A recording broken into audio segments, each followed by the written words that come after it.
Hey guys, tonight we're traveling back to Heian-era Kyoto, a time when the faint rustle of silk behind reed blinds could set hearts racing. Before you get comfortable, please consider liking the video and subscribing to the channel. It really helps small creators like us keep bringing you more calming history to help with sleep. Let me know in the comments where you're tuning in from. It's always fascinating to see this sleepy little community come together from all over the world.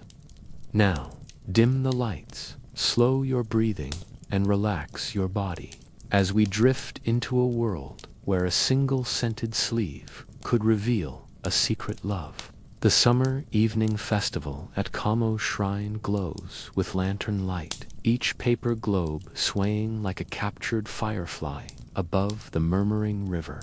Silk-clad nobles glide along the gravel paths, their geta clacking softly, while musicians coax plaintive notes from 12-stringed koto. Above, a crescent moon hangs as thin as a lover's sigh, tracing silver along the tall cryptomeria. Amid this gentle hush, a lacquered palanquin pauses beside the pavilion's bamboo blinds, and from within, Lady Aoi peers out just for a heartbeat, her dark eyes shining with curiosity and the shimmer of daring. The night air smells of night-blooming chrysanthemum and slow-burning aloesewood, the incense rising like invisible calligraphy. Hidden behind a parasol painted with flying cranes stands courtier Hiroyuki, eldest son of the Chancellor's second cousin, important enough to be noticed, not so lofty as to be unapproachable. He watches Lady Aoi's palanquin, framed in the lantern glow, but etiquette binds him tighter than any silk cord. Direct confrontation would be scandalous. He must move like water around stones. He adjusts his layered Hidatari robes, a clever gradient, from plum to willow green, hoping she glimpses their colors through the lattice and appreciates the private message of budding desire and returning spring. These hues whisper. His heart drums quietly, but outwardly he remains a study in composed elegance. In this refined world, a suitor may first speak through sense rather than sound. Hiroyuki fingers a tiny pouch tucked in his sleeve, a personal kodu blend hammered from clove, sandalwood, and the rare Vietnamese egglewood his retainer smuggled a priver. He calls it Yigao's breath, after the moonflower that blooms only at dusk. Tonight, he will brush close enough to Lady Aoi's carriage so the smoke from his sachet can slip through the reed blinds. If she inhales and answers tomorrow with a matching fragrance, he will know she welcomes further pursuit. Without words, their souls will collide in fragrant twilight. The festival's ritual dances begins. Tately Bugaku, whose flowing sleeves mimic cranes in migration. Servants lift the soudaire blinds of the women's gallery just a finger's width, allowing noble ladies to view the dancers while remaining mostly unseen. Through that narrow seam, Lady Aoi studies the swirling forms, but her gaze strays to the crowd, falling upon a single plumed willow robe. She recognizes the color pairing in written code for Haru no Omoi, the hopeful feelings of early spring, and a warmth flutters beneath her 16 layers of Jani Hito. She lowers her eyes, yet keeps the blinds from settling entirely, an unspoken permission for further observation. Timing is everything. Too bold, and scandal grows like mold on damp scrolls. Hiroyuki counts the breaths between drumbeats before leisurely approaching the pavilion, under pretense of admiring irises floating in porcelain basins. As he passes, his sachet releases a thin plume that curls through the evening air, woodsmoke, citrus peel, and the bittersweet trace of burnt sugar. It drifts upward, winding through the split bamboo until it brushes the delicate opening. Inside, Lady Aoi inhales, and the night blooms wider in her chest. She closes her fan knot fully, only to a specific angle indicating cautious interest. A hidden smile warms her lips.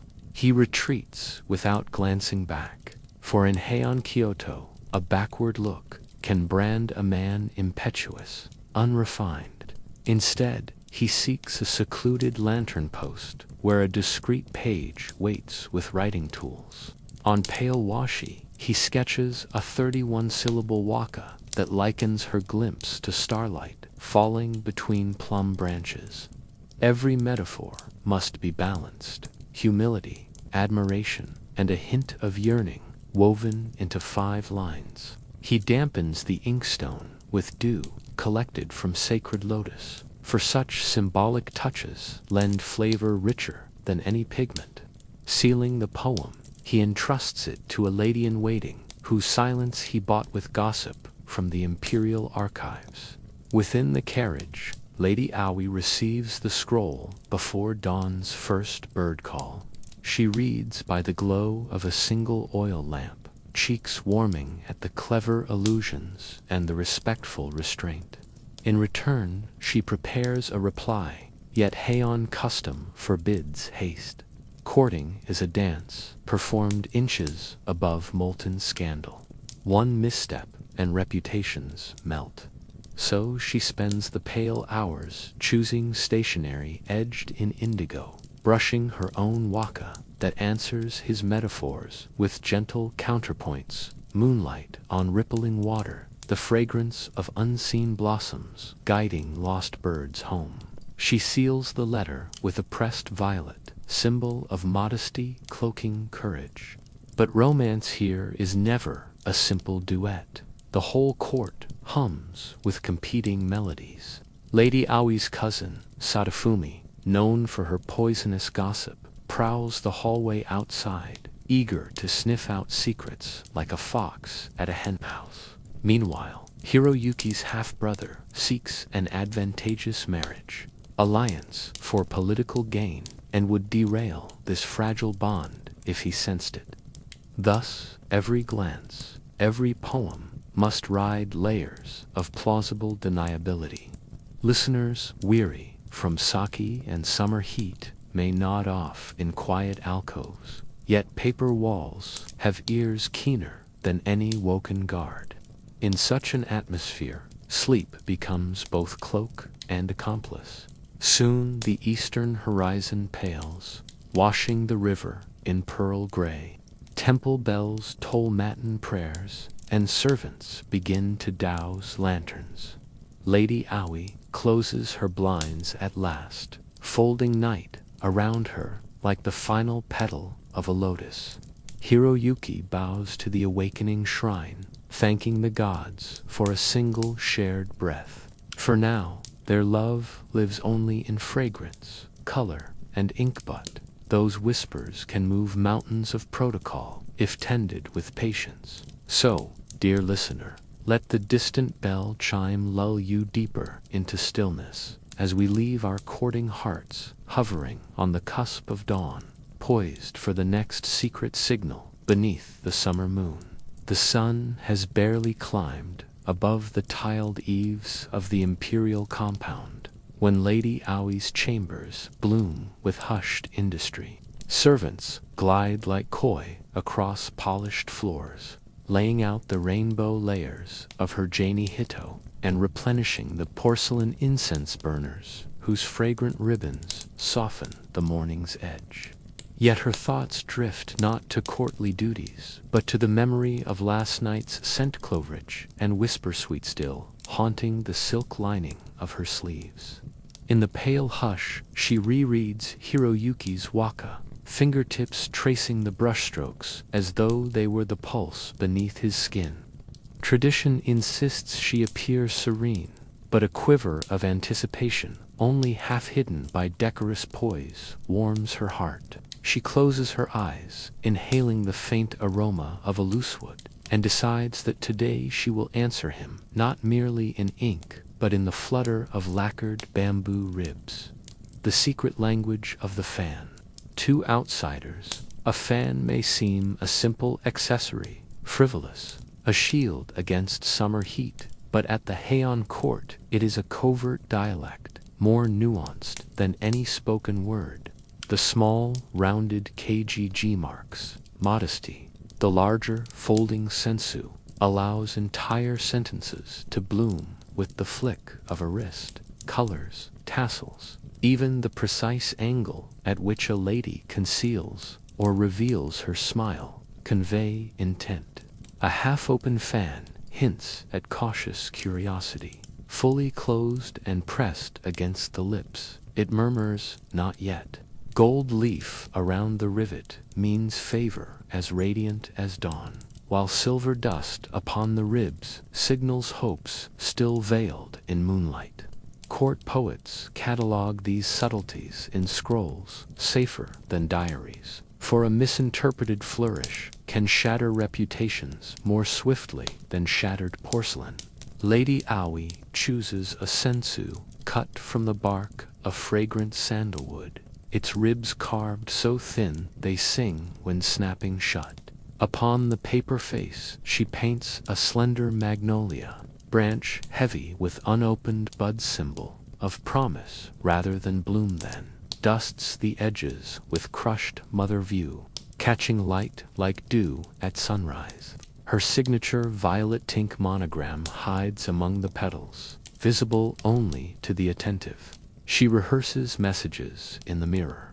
Fan lifted to cheek, meaning I share your secret joy. Fan lowered to heart, your words dwell within me. Fan opened by a single rib, let caution guide desire. Each motion must flow like calligraphy in air, graceful and slow, lest spies lurking behind lattice screens distill scandal from her gestures. Satisfied, she tucks the fan into the wide sash of her ukiji, and summons her most trusted lady-in-waiting Snore, whose loyalty has survived both rumor and bribe. Together they plot a choreography subtle enough to outwit cousin Sadafumi's sharp eyes. By late afternoon, the palace gardens vibrate with cicada song, and the courtiers gather beneath wisteria pergolas for the monthly poetry salon. Mats are spread beside a koi-filled pond. Scrolls and inkstones await the gentle clash of literary egos. Hiroyuki arrives wearing robes cool as river mist. The inner layers stained the muted indigo of evening cloudsan, echo of Lady Aoi's indigo-edged stationery. He carries a plain paper fan to disguise his racing heart, yet the slightest tremor in his grip betrays the storm beneath his composure. Gossip drifts on the humid air. A minister's daughter, rumored to wed a clan rival, an imperial cousin, flirting too freely with a visiting envoy. Hiroyuki filters the chatter for any mention of Lady Aoi, finding none both relief and danger, for invisibility can cloak intrigue as easily as protect it. When the hostess announces the theme, faint sounds heard at twilight, he senses the gods have aligned the stage. Twilight is their shared threshold, the hush where fragrances and shadows mingle, where unvoiced longing finds shape. The salon unfolds in gentle waves of verse, each waka slipped like silk thread through communal silence. As the sun dips, lanterns ignite, and with them glimmers a chance meeting. Lady Aoi emerges, escorted by Snore, her layered sleeves catching peach gold light. She settles across the pond, separated by ripples and candle reflections, yet close enough that their glances can bridge the watery mirror. Hiroyuki's pulse stumbles when he sees the magnolia-painted fan resting poised in her hand. He recalls ancient treatises. Magnolia promises dignity in love, its unopened buds an oath of patient bloom. Their secret dialect begins. She raises the fan to the height of her lip sigh. Listen. He responds by tilting his paper fan toward His temple I acknowledge your words, and lowers it to his chest. They dwell here. The exchange is so brief that a casual observer might note only polite fanning of late summer air. Yet, in that sliver of time, 1,000 syllables pass between them. But courtiers are hunters of novelty, and whispers drift like willow the wisps. Cousin Sadafumi, perched beneath a cypress, narrows her eyes. She notices the mirrored motions, the subtle tension stringing pond to pavilion. With calculating grace, she excuses herself from conversation and melts into the avenues of lanterns, plotting a vantage where she can confirm suspicion. Meanwhile, Sumair leans near Lady Aoi, pretending to straighten a fold, but actually murmuring a warning. Unseen gazes sharpen. Lady Aoi answers with the smallest flick of her magnolia fan, close swiftly and press to palm code for danger. Noted. Proceed with caution. The dance, once gentle, becomes tightrope. One misstep could unravel the fragile cocoon they spin from poetry and perfume. Hiroyuki senses the shift when a hush follows Sadafumi's passing footsteps. He remembers the Tessenna, iron-ribbed war fan samurai wield in Battleland, is struck by the metaphor. Love, too, requires armor. He opens his plain fan fully, an overt gesture meant to confuse watchers, then turns it to catch the lantern glow, reflecting gold across the pond. Lady Aoi blinks twice, prearranged signal, meaning stall the audience, before gliding to her feet, as though inspired by sudden poetic muse. She recites impromptu a waka about distant temple bells swallowed by mist, her voice soft-spoken, yet resonant enough to draw all eyes. The crowd applauds the spontaneity, their interest diverted from silent communications to the brilliance of her verse. In that cover, Hiroyuki slips a folded slip of paper beneath his inkstone for Sumire to claim once the salon disperses. Night thickens like indigo dye seeping into cotton. After farewells are exchanged, the garden empties, save for servants extinguishing lanterns. Sumair retrieves the paper, hiding it in her sleeve before rejoining Lady Aoi's entourage. Later, behind closed screens embroidered with cranes, Lady Aoi unfurls the note. No poem this time, only a diagram sketched in delicate strokes. 3 positions of a fan, each numbered with arrows showing sequence. Beneath, a single line. Tomorrow at dusk, if your heart echoes mine, let the magnolia bloom. She presses the sketch to her chest, feeling the whisper of bamboo ribs between satin layers. The invitation is clear. A wordless rendezvous in the twilight corridor leading to the North Lotus Pavilion, where fans alone will speak the vows their lips dare not utter. That night, Lady Aoi dreams of magnolia blossoms opening beneath moonlight, their petals releasing secret fragrances. Yet, in her dream, a fierce wind rises, scattering petals across ink-black water. She wakes before dawn, resolved to weave caution into hope. She instructs Sumair to prepare a second fan, smaller, painted with a single closed bud, tied by crimson silk symbol of discretion. Hiroyuki, meanwhile, spends the day rehearsing the choreography. First gesture, respect. Second, desire. Third, steadfast promise. He meditates before a stone lantern, steadying breath, so that his motions will flow like riverweed in silent current. He dispatches a retainer to distract his half-brother with an invitation to inspect horses at the outer stables, buying the secrecy of dusk. As day fades, sky bleeding into amethyst, they converge at opposite ends of the corridor. Reed blinds filter the evening breeze. Candlelight trembles against lacquered pillars. Lady Aoi unveils her magnolia fan and moves it to her cheek, joy shared. Hiroyuki mirrors with his fan to his heart. Pure joy is mine. She rotates her wrist, opening the fan by 2 ribs. Caution, intertwined with desirand. He answers by closing his fan halfway. Pausing, I will wait within your caution. At last, she opens her second bud-painted fan and crosses it over the magnolia one bloom, guarded by promise. He bows, lowering his fan completely, then raises it again in full extension. My promise shelters your bloom. No words disturb the hush.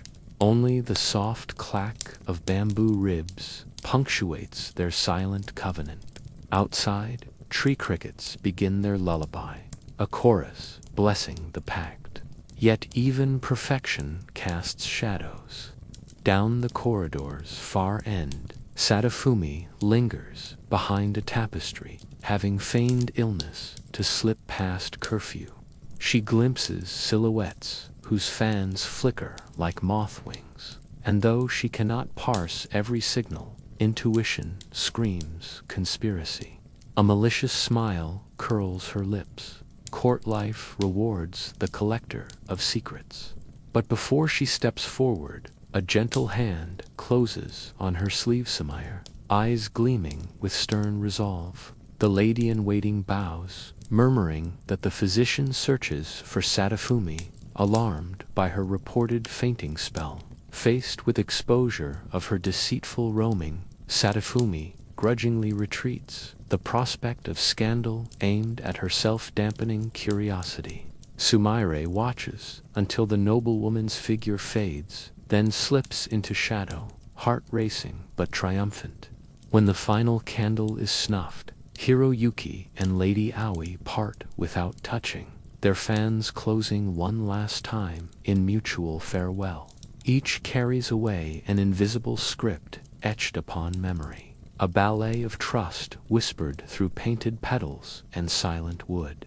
The night yawns wide, sky scattering meteors like sparks from a smithy, yet the lovers rest beneath different roofs. Souls threaded by delicate bamboo ribs, stronger than steel. And you, gentle listener, may let your own breathing slow, letting the hush of receding footsteps merge with the steady chirr of insects. Tomorrow brings new challenges, fragrance in the sleeves, but tonight rest within the soft folds of magnolia dreams, where secret fans stir only the calmest of breezes, guiding hearts toward dawn.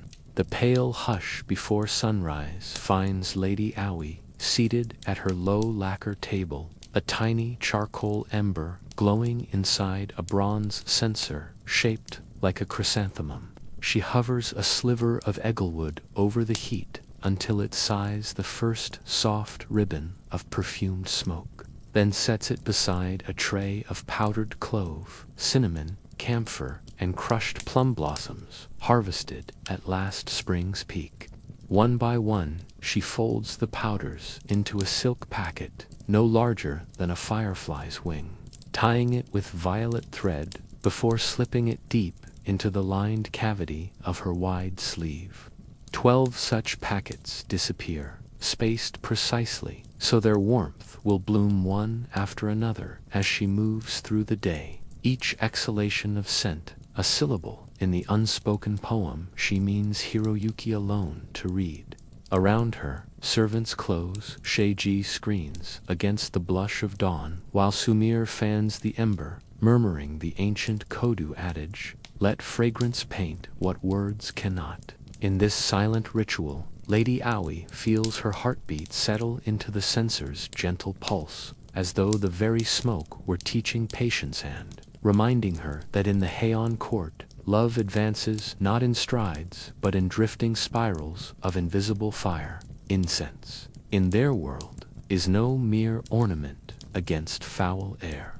It is a sophisticated language, older than the longest living cedar.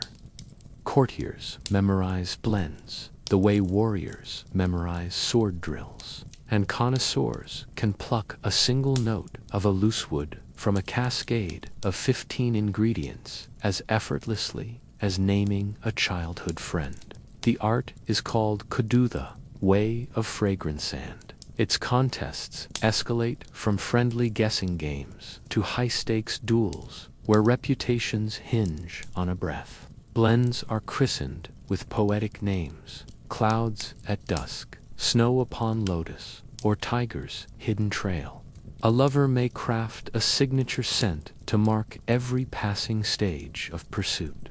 Tentative hope, steady devotion, burning passion, solemn pledge. To gift such a blend is to hand over one's inner self, trusting the recipient never to expose it to idle winds.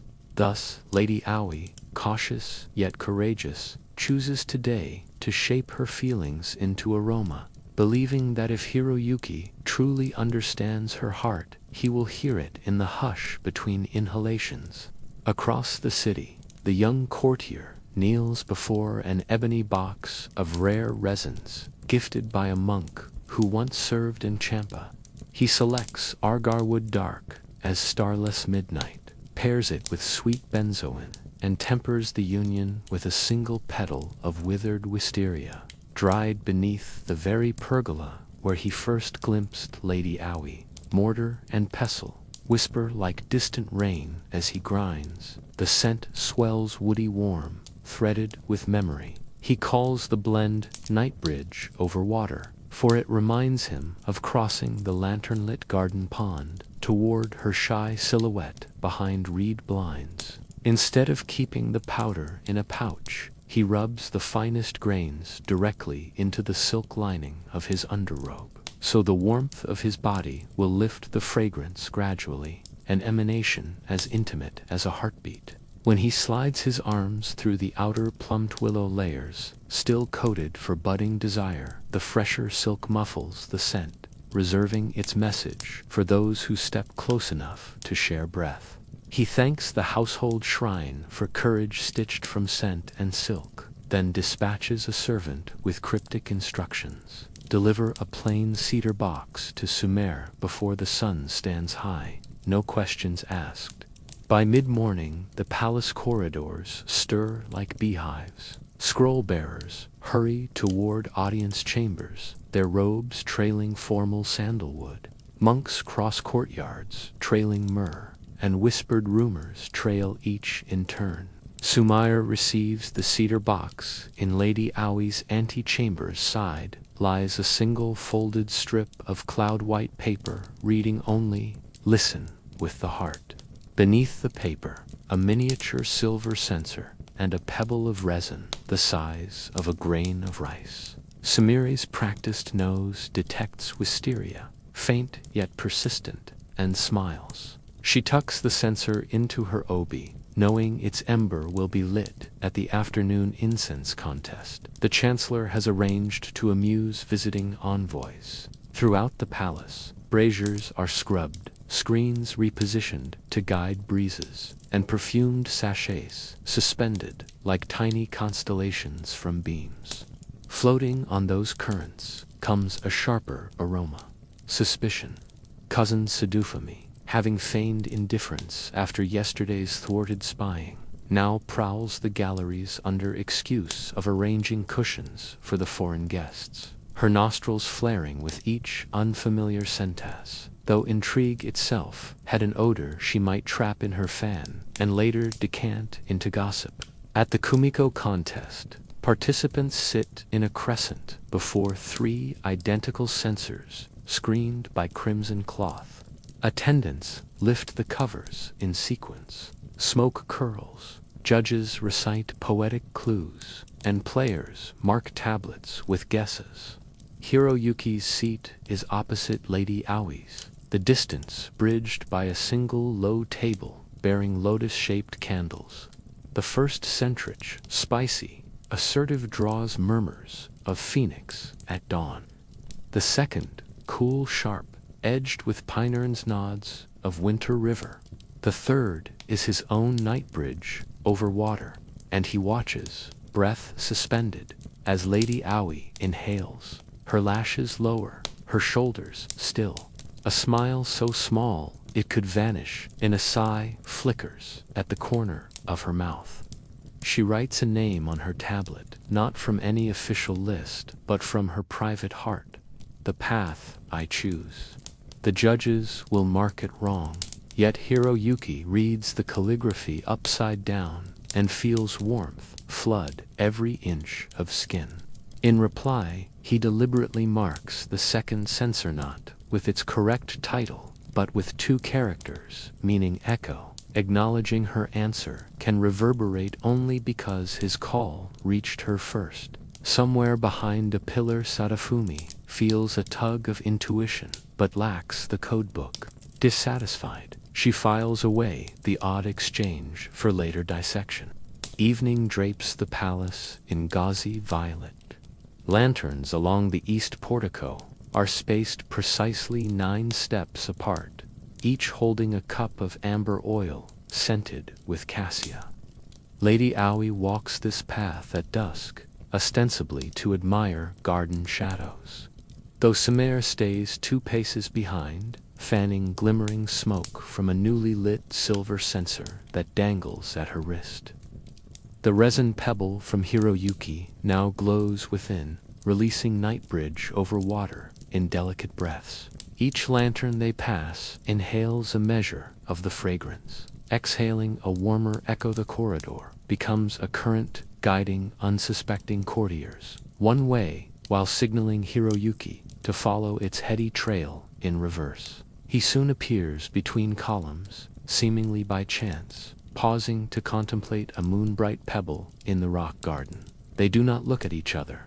Instead, Lady Aoi lifts her sleeve to adjust a hairpin, fanning the air so her own blend, she has named it First Plum at Sunrise, slips free. The citrus-sweet top notes weave through Hiroyuki's darker resin, creating a new accord neither could compose alone. Promise meeting fulfillment, question answering question. For one heartbeat, the 2 scents spiral together, invisible dancers twining into a single ribbon before drifting upward into night. Yet perfection remains brittle. Perched beyond the portico rail, Sadafumi holds a lacquer fan whose hollow ribs conceal a tuft of raw silk. She flicks it outward like a fisher casting line, hoping to snare a thread of the mingled aromas. If she can trap the scent and present it to the Dowager Empress's chief lady-in-waiting herself, a renowned Kadu judge, she might extract confirmation that a clandestine romance blossoms where protocol forbids. But as her fan swishes through the air, Sumaire steps sideways, feigning to steady her mistress, yet cunningly shifting the censer's smoke into Sadafumi's path. The stronger cassia from the lanterns now cloaks the more subtle lover's perfume, leaving the spy with nothing but the official evening scent sanctioned for all. Her fan returns, empty.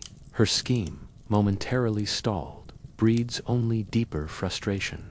She retreats, plotting darker tactics. Perhaps a borrowed hound, trained to track Argarwood. Perhaps bribery of the charcoal tender who cleans the censers. Intrigue, like incense, thrives on persistence. Night deepens. Hiroyuki bows very slightly, no more than a willow bending to flirt with water, and turns down a side veranda, leaving the resonance of intertwined perfumes to linger in his wake. Lady Aoi continues toward her apartments, pulse thrumming in the hollow between collarbones. Every inhalation a reminder that 2 souls can converse without a syllable spoken. Within her sleeve, the remaining sachets still await their appointed hours. She imagines them as little fireflies of intent, each destined to meet its counterpart across moonlit walkways. From distant corridors comes a faint clatter of dice, laughter of ministers grown bold with rice wine, the muted song of a biwa echoing courtly sorrow, yet around her, the hush of fragrances builds a private sanctuary no rumor can breach. Later, alone, except for Sumaire, keeping watch behind silk screens, Lady Aoi unrolls a fresh sheet of indigo-edged washi. She writes a waka, whose syllables balance like petals on water. In smoke we entwine, paths unseen, yet morning breeze knows what night forgets. If dawn scatters silent vows, follow plum sent back to me. She folds it thrice, seals it with wax stamped by a magnolia bud, and nestles it beside a final sachet of first plum at sunrise. This package will find Hiroyuki by courier before the next twilight, guiding him toward the flower-strewn thresholds of Chapter 4. Whispered blinds and silhouettes will test the strength of all they have woven so delicately in smoke. Now, dear listener, let the gentle swirl of resin and plum drift through your own imagination, loosening the knots behind your eyes. Breathe in, feel the old cedar floors cool beneath bare feet. Breathe out, and know that every fragrant spiral carries worries away like mist over a koi pond at dawn. Close your eyes. The Heian night grows still, its perfumes settling into dreams where sleeves billow like clouds and hearts speak in the hush between candle flickers. Rest here until the morning birdsong of our next tale, and may your sleep be as calm and lingering as incense upon silk. The velvet hush after sunset settles over Heian-kyoto like a silken cloak, muffling the clatter of daytime courtly bustle until only the far standoff toll of the Gion bell and the rhythmic knock of a night watchman's wooden clappers disturb the stillness. In her private apartments, Lady Aoi dismisses most of her attendants, keeping only Snore and a single lantern, whose wick she trims so low that its glow trembles like a firefly trapped in amber. She sits before a screen painted with moonlit pampas grass and allows her thoughts to lengthen into the shadows, rehearsing every protocol of Yobei clandestine night-crawling visits that lovers of impeccable reputation pretend never to make. Such visits are neither sanctioned nor explicitly forbidden. They live in a gray realm where discretion itself becomes virtue, and where an ill-timed creak of a carriage axle could doom reputations more surely than open scandal. Tonight, after 3 nights of exchanging poetry and perfume, the invisible bridge between her chambers and Hiroyuki's resolves into a single daring thread. A midnight meeting conducted behind reed blinds, with only the moon and Snore as witnesses. Arranging the encounter demands choreography as intricate as any court dance. Lady Aoi selects an underrobe dyed the faint pink of Danan audacious hue for nighttime, carrying the unspoken wish that the visit's memory will survive until morning. Over this, she layers a muted outer robe patterned with pale cranes winging through mist, outward modesty draped over inward hope. Her hair, usually arranged in a formal cascade, she leaves partly unbound so that individual strands can whisper against silk when she bows foreign sound where her lips may speak no words. Sumaire, trusted lieutenant of secrecy, slips a soft leather pouch beneath the pillows, a sachet laced with chrysanthemum essence, whose faint bitterness masks the sweeter perfume of earlier sachets, confusing any nose that might later pry for evidence. Final preparations involve plausible deniability. A wine cup left conspicuously unemptied, slippers placed as though their wearer merely stepped into the garden for cool air, and a note to the senior lady claiming an early headache in case prying courtiers wonder why a headache in courtiers wonder why the point of cointers lallied of lees, so why it by is screw with a pro and will with a with so with and will of I and you to gem if it to quick with a guy a tub would hack to what do you to I a trap at you screep taka God we up a fool see about the week. If you divide up with you, man, with the system was on the opposite bank of the Kamo River, Hiroyuki stifles the thrum of anticipation by devoting himself to logistics. The small, lacquered carriage he will borrow belongs to an elderly poet monk whose eyesight falters, ensuring the vehicle is seldom used and thus unlikely to be recognized. Its wheels are wrapped in strips of tanned deer hide, a trick perfected by stealthy messengers to silence iron rims on gravel. The palanquin-like interior is lined with plum-colored cushions, whose dye nearly matches Hiroyuki's signature robe hues, a fortuitous coincidence that pleases his love of subtle unity. He instructs to personal retainers, both orphans, whose loyalty is bonded by the opportunities he purchased for them to dress in drab, merchant coats, and to feign mild inebriation, so that if challenged, they can claim to be returning late from a sake delivery. In his sleeves he tucks a vial of powdered frankincense and a twist of washi bearing a single brushstroke. The character Nagi.com sees a vow to keep this night as smooth as water at dawn. Shortly after the hour of the oxwen, even the most dedicated poets nod over there. Inkstone's Hiroyuki's carriage slips from a moonless side street, guided only by the dim red glimmer of shuttered lanterns. The capital's sleeping facades loom like rows of ink strokes in a giant sutra.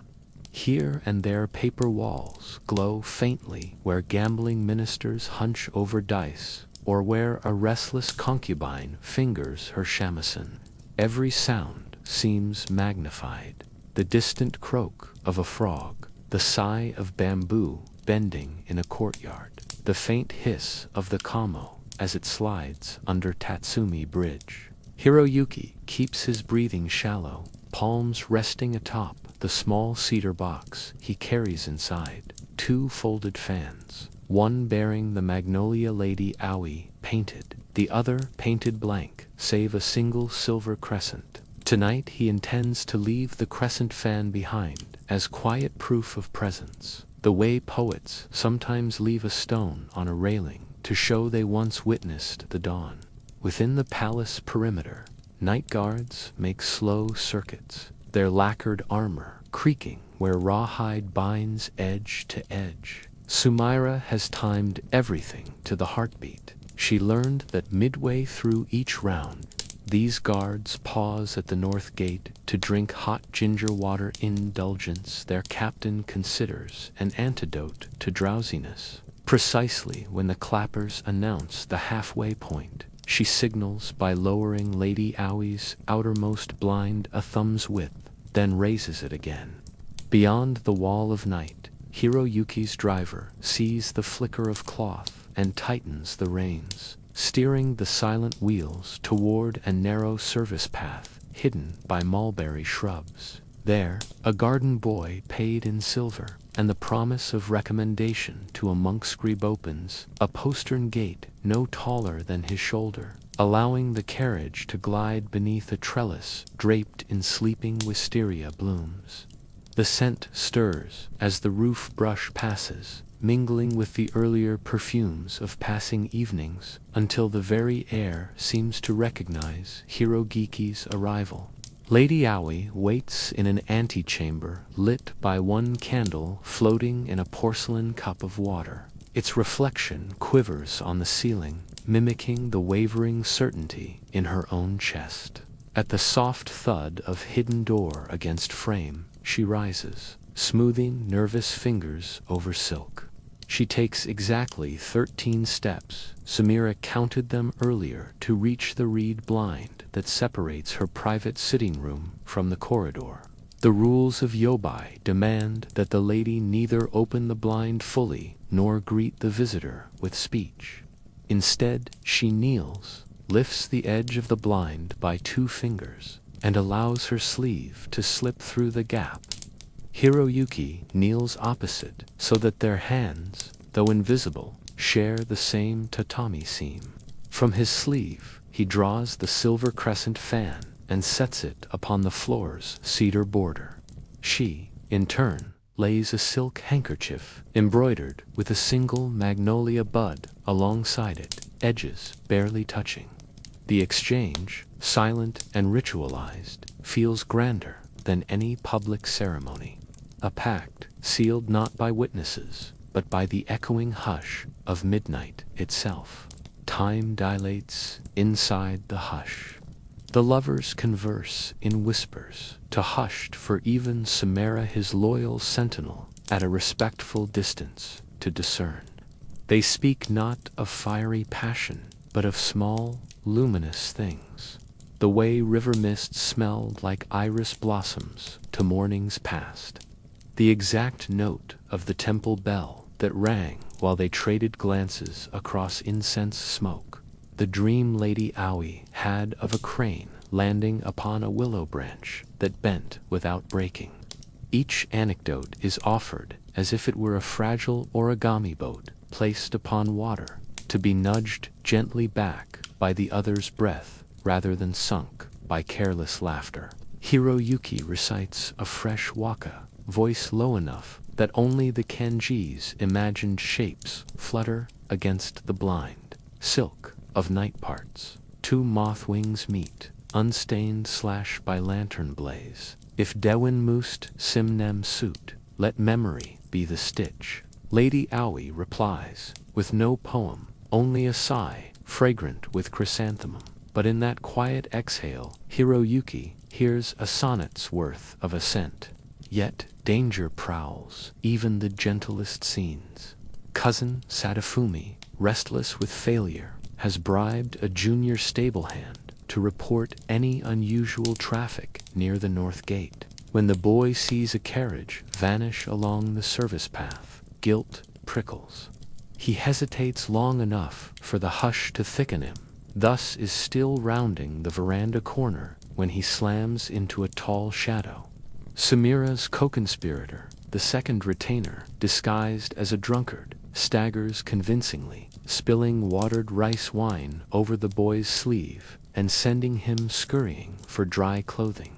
By the time the lad remembers his assignment, the carriage wheels are hidden beneath straw mats, and the night air is again filled only with the soft sough of wisteria leaves. Sadafumi receives no message, and suspicion, starved of evidence, gnaws on itself in silence. An hour passes in the blink of a koi tail.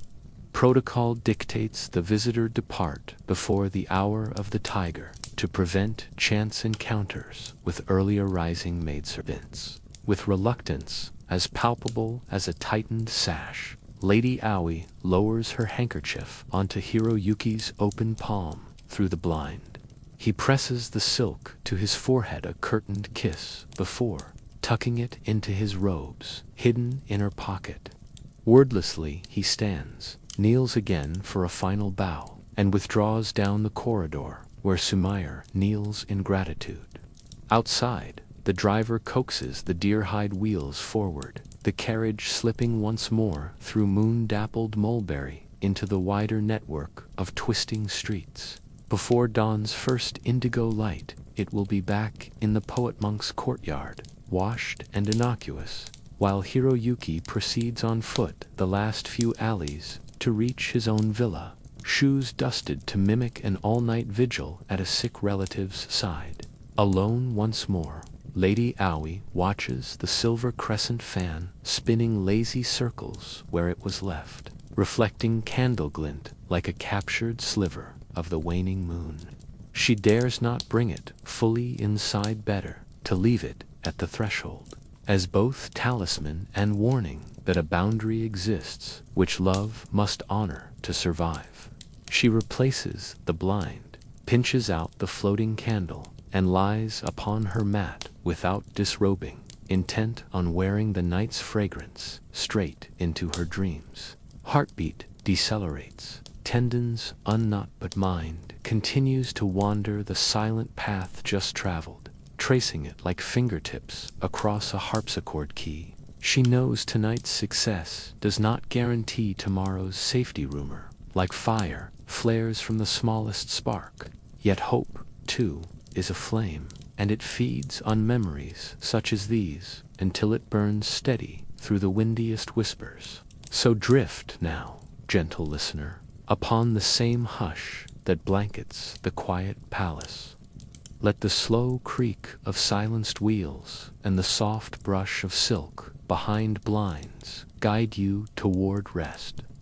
Imagine the crescent fan glimmering on polished wood, the sweet, bitter veil of chrysanthemum threading cool midnight air, and the certainty that, for one stolen hour, two hearts beat on the same rhythmic line without the world's clamor to drown them.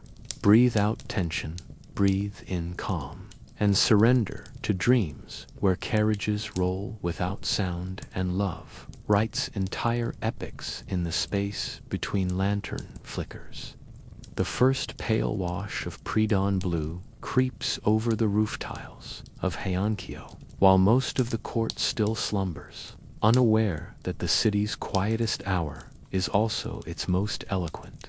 Inside Lady Aoi's chambers, a single taper flickers, revealing her seated at a low writing desk of red sandalwood, whose surface gleams like calm water in starlight. Her robe from the midnight visit remains in place, still fragrant with chrysanthemum and the faint, smoky echo of Hiroyuki's night bridge over water. She has not slept. Instead, she has listened to the long hush between one heartbeat and the next, shaping words in her mind the way a potter shapes clay on a wheel. For in the Heian court, lovers prove their worth at dawn when ink is fresh, mind is clear, and humility tempers desire. The poem she must now compose cannot merely reply to Hiroyuki's nocturnal waka. It must braid reassurance, gratitude, and promise into 31 precise syllables carried on the breath of a single brushstroke. Outside, a nightingale calls once, delicate as a knot being tied. Sumaire pads in barefooted, so the tatami scarcely sighs beneath her, setting a porcelain water dropper beside the inkstone. The attendants' eyes are shadowed with fatigue, yet gleam with shared triumph. They have guided a forbidden carriage through layers of vigilance, and no rumor has yet trailed its silent wheels. Even so, Sumaire whispers a wordless caution by placing one finger lightly on her lips before stepping back into the screen's dim recessory, minding her mistress that walls in the women's quarters drink secrets greedily. Lady Aoi dips the brush, lifts it once, and pauses. In that suspended instant, the entire city feels poised on the quill's tip, the Kamo River waiting to mirror sunrise, the corridors waiting for servants' clatter, the hearts of two conspirators waiting for day's first drumbeat to declare them safe. Only after a measured inhale does ink touch paper, flowing in graceful curves reminiscent of willow branches stirred by unseen wind. Moon hides its witness, yet dew reveals each footstep on the silent path. If Dewan Must Nemi or Metanang, let it speak only of stars. The poem forms seamlessly, 5 lines balancing sound and sense, concealing fact beneath imagery. She chooses handmade washi edged in indigo skies. Each character she writes, smaller than the nail of her little finger, trusting Hiroyuki alone will recognize her compact style. Beside the waka, she slips a pressed magnolia petal, still ivory despite months between blotter pages. It carries no fragrance now, but its shape recalls the first fan she painted for Hymen, intimate echo that words alone cannot render. Folding the paper into the traditional Yamato-ori packet, she ties it with plum-colored silk, finishing the knot so that its tail resembles a crescent moonin, other private symbol he will read without error. A quiet satisfaction hums through her chest, craft and feeling braided into a single breath. In Hiroyuki's villa, on the opposite quarter of the palace district, candlelight has only just found the outlines of his writing table. He, too, has chosen wakefulness over sleep, though a gray fatigue drapes his shoulders like unstarched linen. His half-brother's drunken snore rattles somewhere beyond the Sheiji panels, evidence that the decoy visit to the stables concluded with ample rice wine. Hiroyuki thanks the gods for simple misdirection, then turns to the task that grants the night its true meaning, composing the Akasaka Noata, the poem at the moment of daybreak, a ritual as binding as any betrothal contract. Such a poem must strike a chord deeper than perfume or fabric. It must prove that the visitor's soul left no bruise upon the lady's honor, only a featherlight impression shaped by reverence. He grinds ink in patient circles, coaxing darkness until it shimmers blue-black like raven feathers. Overhead, the last star winks out. For a moment, his mind flickers back to the nights hush the reed blind trembling between them. The scent of dawn-pink silk, the courage in her steady breath hand. The words rise unbidden, lanterns dying flame, guards the hush we planted there. In shadows of screens, he stops, shakes his head, and begins again. Showing too much yearning in the opening line could be deemed boastful. He starts instead with humility, letting admiration grow gently, like light spilling across tatami. At last he writes a final draft that pleases both heart and etiquette. Before bells can speak, I fold the night around me, threaded by your sigh.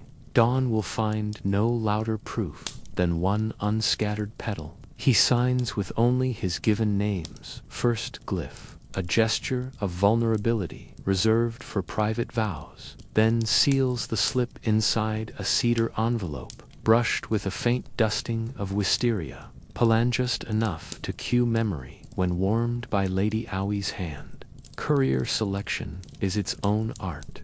Hiroyuki awakens Ryota, a page barely 14, but nimble as a dragonfly and sworn to secrecy, under penalty of exile from the household's library, a fate worse than whipping for the book-hungry youth. Ryota tucks the cedar envelope beneath his plain traveler's vest and sets off through alley shadows still damp with dew. Meanwhile, at Aoi's residence, Sumera calls upon her nephew, Aki, junior apprentice in the Imperial Archives, whose morning route conveniently passes the Yuriki Gate where deliveries mingle with petitions. By sunrise, 2 poems will cross like cranes in the pale sky, each guided by trusted wings that know the currents of gossip to avoid.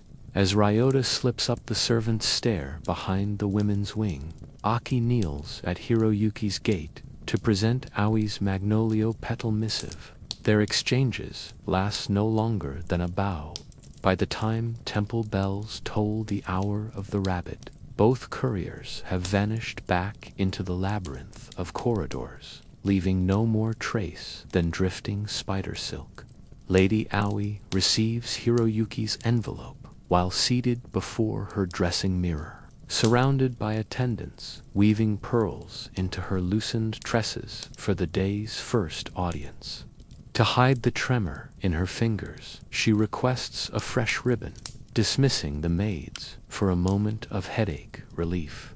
Alone, she breaks the cedar seal and inhales, yes, the elusive wisteria note that once drifted across garden pondsand. Her shoulders relax. She reads the waka twice, then presses the paper to the glass so its reflection hovers like ghost ink behind her own image, his promise shadowing her face. She permits herself one silent laugh, soft, bright, quickly caged for folding the slip into her sleeve, lining close to the sachet of first plum at sunrise, whose fragrance has matured overnight into something deeper, like fruit ripening in darkness. Across town, Hiroyuki opens her indigo-edged packet beside the garden pond, where carp flick silver sparks into mist. The magnolia petal slips onto his palm, whiter than dawn clouds. He places it onto the water's surface. The petal skims forward, nudged by coy breath, and he murmurs her poem aloud, savoring each syllable. It feels to him like walking a covered bridge, sheltered, wood warm beneath bare feet, the river rushing unseen, below danger, present but powerless. He pockets the petal, a token fragile as the night's hush, then summons both retainers to discuss the day's public duties, inspections, petitions, visible tasks that must be executed flawlessly to distract from invisible ones. Every gesture in daylight becomes part of the lover's armor, dignity worn like lacquer to deflect suspicion.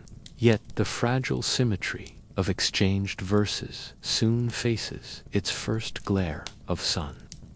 At the mid-morning scroll presentation, cousin Sadafumi glides toward Lady Aoi with her usual oily grace, brandishing a fan painted with prying sparrows. She compliments the subtle violet of Aoi's obi, then leans closer under pretext of admiring the stitchwork, hoping to inhale any incriminating fragrance clinging to the silk.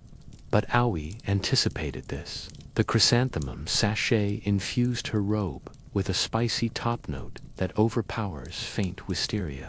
Sadafumi's nostrils flare, detect no scandal, and her painted smile flickers. Still, she drops a poisoned petal of gossip. Did you hear, dear cousin? A mysterious carriage was seen near the north service path last night. So odd, so late. She lets the sentence dangle like a fishing line. Lady Aoi bows her head politely, replying that insomnia drives many nobles to nighttime strolls, herself included. Then delicate counterstroke she praises Sadafumi's diligence in observing palace traffic. The implication that watchfulness borders on sleepless obsession draws a ripple of smothered laughter from nearby ladies. Sadafumi recoils, feathers ruffled, and the battle of courtesies ends for Nguyen, Aoi's favor. Meanwhile, within council chambers, Hiroyuki presents a meticulous report on land tax grain yields in the eastern provinces, speaking with such measured clarity that even the stoic minister of the right commends his diligence. The performance serves dual aims, cementing his reputation as a devoted civil servant and establishing an alibi that places his mind firmly on statecraft, not moonlit gardens. Each tidy scroll he unrolls feels like another plank affixed to the lover's invisible bridge, strengthening it for the crossings yet to come. Still, he senses the darting gaze of a junior secretary who whispers often with Sadafumi's brother. Paranoia prickles. Hiroyuki reminds himself that suspicion thrives on contradiction, and thus he maintains steady composure, refusing to glance at the cedar envelope, now hidden in his sleeve, a gesture that might betray its significance. Day slides toward evening, and the lovers will not see each other again until protocol permits. But their exchanged poems pulse like twin amber beads against their skin. In a private corner of the women's quarters, Samir oversees the copying of these waka into her mistress's personal anthology, written in a cipher of variant kana to secure secrecy. On Hiroyuki's side, Ryota transcribes his master's lines onto rice paper strips concealed among accounting records, so, should prying eyes rummage in ledgers, they will find only rows of numbers flanked by obscure verses praising harvest moons. Poetry thus becomes both confession and camouflage, preserving intimacy while hiding it in plain sight. As orange lanterns bloom along palace verandas and the capital stirs to evening music, Lady Aoi sits by her window, gazing at the paling sky where her poem once flew on courier wings. She imagines it still traveling, perhaps settling now on Hiroyuki's desk like a tired crane folding its wings. In the hush before temple gongs, she closes her eyes and rehearses tomorrow's verse, knowing each dawn demands fresh proof of tenderness and tact. For hardship lives in repetition, the need to craft new imagery that never repeats, as love itself must reinvent language to stay alive. She exhales slow, a soft-spoken lullaby for herself and for you, gentle listener, who now drift beside her on the quiet current of ink and paper. Let your breath follow the brush's path. Glide, lift, settle, glide, lift, settle. Feel eyelids grow heavy as magnolia petals. Let worries pool, flat and harmless, beneath them. Dawn's cool light reveals, but it also forgives, showing that even forbidden paths can sparkle when painted by honest words. So rest easy while the night folds itself behind the mountains, and dream of silent couriers crossing wooden bridges over mist-silvered water, bearing poems so delicate that a single sunbeam might erase the ink, yet strong enough to carry two hearts safely toward another morning. Lady Aoi's morning begins long before the palace corridors awaken, in that hush where even cicadas pause, as if the sun's first brush of amber were a secret not yet agreed upon. From her veranda she watches threads of dawn unravel between cypress trunks, painting soft gold bars over the reed blinds, the sudar that shield her private world. These lightweight lattice of woven bamboo are the court's most delicate armor, thin enough to let breezes wander, thick enough to veil a lady's silhouette from prying eyes. Behind them, a woman may observe everything while giving away almost nothing, speaking in half-lit fragments of voice. Today, those blinds will test the lover's art of unspoken conversation more sharply than any midnight carriage or perfumed envelope, for the scrutiny of rivals lies just beyond the window's latticework, sharpened by jealousy and morning light. Aoi feels the weightless screen's power as tangibly as if it were a fortress wall and a whispering shell all at once. The day's gathering is a formal poetry competition, hosted in the East Chrysanthemum Pavilion, a fan-shaped hall whose outer side opens onto a lotus pond, while the inner side faces a shaded arcade where noble ladies will sit concealed behind identical sudare. Because open mingling is considered too forward, conversation must drift through reed slats, floating on courteous phrases softened by distance. Contest rules insist poems be exchanged without direct sight. A calligraphy page is slid under the blind. An answering verse returns. The judges pronounce which breath of syllables glows brightest. It sounds genteel, yet under every syllable swims the koi of ambition. A misplaced pause can feed gossip. A careless laugh can sign one's name on rumor's page. Lady Aoi and Hiroyuki, striving to keep their flames small and bright, must navigate this lattice labyrinth with perfect poise. For cousin Sadafumi now sits on the judge's dais of vantage, as dangerous as any sword. Sumire arranges the layers of Aoi's Janie Hito, so the outer robe's colors favory, fading to willow green neko, the pond's lilies. The ensemble whispers purity, serenity, camouflage.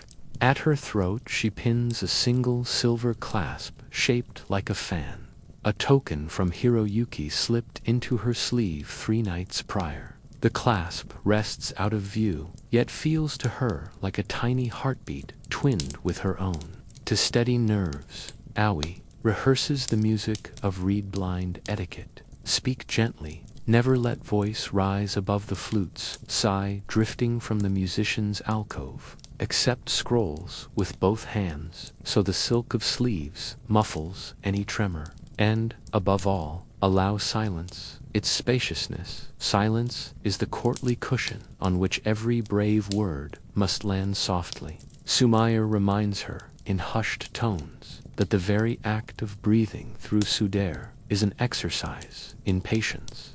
Reeds rustle at the faintest exhale, so let each breath be a cloud, not a gust. By mid-morning, the pavilion fills with rustling, plum-hued robes, and the faint, calming fragrance of sandalwood wafting from bronze braziers, an ambient aroma chosen to mask the subtler personal sense. Courtiers deploy like hidden signatures. Attendants unfurl carpets, place inkstones, and settle cushions behind each blind, creating identical pockets of privacy. Outside, on the lotus-side veranda, the gentlemen participants kneel, facing the screens, their reflections simmering in pond water that mirrors sky and scandal alike. Hiroyuki takes his assigned mat directly opposite Lady Aoi's blind, yet protocol spares them the peril of overt recognition. Both must address their sap-colored lattice, as though it were any courtly partner. He carries in his sleeve the magnolio-painted fan, plus a new poem, 31 syllables, shaped like ripples, left by a fish, emergence, hoping it will slip under the reed curtain and into her keeping, without sparking Sadafumi's ever-keen interest. The competition theme, announced by a herald in velvet tones, perfect for soft-spoken narration, is echoes of unseen waters. Poets must summon images of sound heard, but source concealed in irony. Lady Aoi savors. Given her entire romance flows beneath surfaces. The first round proceeds with tranquil grace. Verses of rain on roof tiles, bamboo streams beyond mist, wind bells chiming behind temple walls. Judges murmur praise. When Hiroyuki's turn arrives, he selects brush and leans close to his writing board. His poem, Hidden Reed Song, wins through moonlit panels, lifting names no lips dare say. If hearts stir like unseen waves, let night keep their music safe. He rolls the slip, threads it with a green silk cord, and passes it under the blind. On the far side, Aoi's pulse flutters. She recognizes his crisp brushwork, the shorelines of each kanji, shaped by familiar restraint. She lets exactly 5 breaths pass, calming, measured to avoid haste, then crafts her reply, weaving voice and concealment like warp and weft. Lotus leaves tremble where footsteps never appear. Dew remembers all, though dawn dries the mirrored hush. Fragrance writes the footprints back. Her scroll slides outward. Hiroyuki receives it with a bow, so slight it could be mistaken for a breeze. Their exchange draws no overt comment from the panel, yet when Sadafumi lifts the poem for appraisal, her lacquered brow creases. Something in these paired images seems too harmonious, too swiftly matched. She marks both with a discreet blue dot for unusual resonance. Gossip seldom needs firmer seed than that. The midday interlude offers musicians lullabies, designed as gentle sleep aid, inviting the audience into slow reverie. Court ladies behind the Sudair sip chrysanthemum tea, and something about the droning strings grip on Aoi's shoulders. From her veiled vantage, she sees only silhouettes, men's topknots bobbing, fans snapping, the faint outline of Hiroyuki's shoulders angled attentively toward her blind. The reed lattice transforms the world into theater of shadows, calming yet charged. Every movement becomes a shadow play puppet, telling stories beneath lantern glow. In this half-light, she reflects on how hiding can paradoxically sharpen connection. Not seeing his face compels her to hear subtleties of breath, to read pauses between syllables like secret script. Privacy and exposure spin around each other here, each giving meaning to its opposite. Afternoon brings the contest's second challenge, an improvised duet. Names are drawn from lacquer lots, pairing one gentleman with one unseen lady to co-compose a linked poem, Renga style, each adding 2 lines in turn. Fator, perhaps Sumire's, discrete strings pairs, Lady Aoi and Hiroyuki again, a coincidence so perfect it borders peril. Sadafumi's fan pauses mid-flutter, yet etiquette forbids vetoing the draw. The game must proceed. Hiroyuki sets the opening. Water drummer hides beneath bright Liliad's pulse, known only by rings. Through the blind, Lady Aoi answers without pause, her voice calm as falling petals. So too, souls in hush, drum paths along silent skin, looming but unseen. A thrill wanders, the pavilion gentle, appreciative, and even the stern laureate judge taps his sleeve in approval. Sadafumi marks another blue dot, her eyes narrowing to slits. Late day sun angles silver across the lotus pond, dazzling through reed slits and stippling the floor with moving light. Competition ends, scrolls are gathered. Courtiers bow as musicians strike an ending chord that hangs, languid and calming, in the warm air. As attendants roll carpets, a hush of private motion begins, notes tucked into sleeves. Lingering scents exhaled in farewell, promises encoded in the way one lifts a shoe onto the veranda step. Hiroyuki remains still until the crowd thins, then glides to Lady Aoi's screen's edge, intentionally dropping his magnolia fan, so it lands half beneath the blind. He retrieves it with a precise tilt that leaves a second, smaller, fan-painted blank, but for her violet tink monogram nestled in its place like a lunar shadow. In a single breath, AIE draws it inward, tucking it deep between silk layers, where no rival I may find it. Only when shadows lengthen into purple does Lady Aoi finally rise, knees tingling to depart. Behind her, she leaves a lattice, no thicker, no thinner, yet forever changed. Reed fibers now hold the memory of breath-shared words, like paper lanterns tinted by candle smoke. Outside, she and Sumer join the flow of ladies drifting toward evening baths.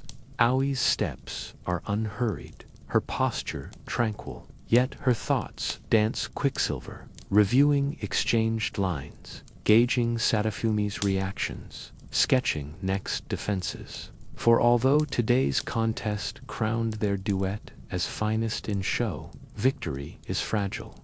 Acclaim draws attention, attention breeds scrutiny, and scrutiny can unravel even the most delicately woven secrets. In Hiroyuki's villa, later that night, calm rain begins tapping roof tiles, soothing rhythm perfect for soft-spoken reflection. He places Aoi's linked poem scroll beside the silver crescent fan, creating a small shrine to memory he vows will remain private. He wonders if she, too, hears the rain through her lattice, and imagines each droplet spelling their verses on pond skin. Exhaustion finally drapes him like a gentle cloak as he lies upon tatami. The rain's cadence blends with yesterday's reed song, and sleep folds him into its slow, shimmering current. You, gentle listener, may join him now in this realm of quiet comfort. Imagine the faint rustle of Sudair in evening breeze, the low murmur of hidden waters, the calm pattern of rain knitting a lullaby above tiled eaves. Breathe slow, let eyelids fall like bamboo slats easing shut, and feel the day's bright scrutiny dissolve into soft dark. Beyond your closed lids, the lover's world continues, fragile, fragrant, woven of reeds and whispers, but here, inside the cradle of steady narration, you may float untroubled, buoyed by echoes of unseen ponds and the hush of hearts speaking through latticework dreams. The late summer heat drapes Heian-kyo in shimmering layers, and with every shimmer, another secret seems to waver just out of reach. Within that liquid hush, Lady Aoi sits barefoot on cool tatami, palms pressed together in silent appeal to the small household shrine. She prays not for her own joy, but for the safety of three intertwined spirits, hers, Hiroyuki's, and Sumira's, bound now by a thread that grows finer the tighter gossip pulls. A new ally is needed, someone able to move through palatial chambers as invisibly as incense, carrying words too delicate for paper and too combustible for loose tongues. Her thoughts settle upon Lady Michiko, an aging lady-in-waiting, whose hearing has grown dim, but whose memory is sharper than any court scribe's brush. Michiko once served Aoi's late mother, and, like a well-bound manuscript, has never let a single page escape her keeping. Inviting the old retainer into their confidence, however, demands ceremony, an oath spoken beneath the cypress pillars at dusk, sealed not by ink but by the fragrance of clove and chrysanthemum, so that only those who know the scent can ever claim to have heard the vow. When the hour of the monkey bleeds into pink-tipped clouds, Sumira guides Michiko to Lady Aoi's veranda. The elder's steps are slow, yet her gaze misses nothing. The deliberate placement of cushions, the discreet absence of junior maids, the porcelain censer, already glowing with a blend she recognizes. Tame autumn fire, the scent Aoi's mother favored for private vows. Memory softens Michiko's features. She bows, and in that curve of spine, Aoi feels the weight of maternal lineage gathering to shield her. Sumire pours barley tea that whispers steam instead of hissing, all part of the soft-spoken choreography intended to lull suspicion, resting on distant thresholds. When all three women settle, dusk folds around them like a silken shawl, muffling the palace clatter. Aoi speaks first, voice pitched so low it barely ripples the surface of air. She names no lover, cites no carriage, yet every pause sketches truth. She invokes the late lady's kindness, the trust once woven between handmaiden and mistress, and asks whether Michiko will now don that mantle for the daughter. The old woman listens, nodding in the rhythm of cicada calls, and finally extends her hands over the censer, letting smoke braid through her fingers, as if testing its weight. With a quiet sigh, scented by memory, she accepts. Formal acceptance, however, is only half the ritual. The other half is the oath itself. It's strangely soothing when spoken aloud. Sumire uncovers a shallow jade bowl filled with clear spring water. Into it, Aoi drops 3 white silk threads, one for each of their lives. Michiko sprinkles a pinch of powdered sandalwood atop the water, and the grains float, glinting like dawn stars. Together they recite the vow. As long as water reflects sky and scent recalls heart, let no spoken syllable betray the path these threads entwine. Their voices overlap in calm cadence, and the incense smoke rises straight, an omen of harmony. When the final word dissipates, Michiko lifts the bowl and sets it upon the veranda rail so moonlight may witness the promise. Thus sealed, she becomes Nakato go-between, an office honored and perilous, for it lives precisely where secrecy meets responsibility. Her first task will arrive with next dawn's courier. Ferry, a poem laced in wisteria to Hiroyuki, return with his reply, and disperse any rumors trailing the parchment by claiming it to be a medicinal prayer scroll for Aoi's lingering headaches. Across the city, Hiroyuki opens lattice shutters to inhale the night breeze, unaware that new protection stirs on the other side of the palace grounds. His villa smells of fresh ink and the faint metallic temps of spent lantern oil. He rereads Aoi's latest wakadu, remembering unseen footsteps. Sand ponders how to answer without honest words, becoming weapons in jealous hands. When Michiko arrives at first light, disguised as a matron delivering herbal compresses, she accepts his scroll only after testing its fragrance to ensure the courier has not swapped the note. Satisfied, she tucks it in the fold of her obi, aligning it with herbs so the competing scents will blur any nosy nostril. On her return, she detours through 3 courtyards, drops casual greetings to 2 chatty maids, and pauses to feed koi at the Lotus Pondivari. Delay a brushstroke, painting the errand mundane.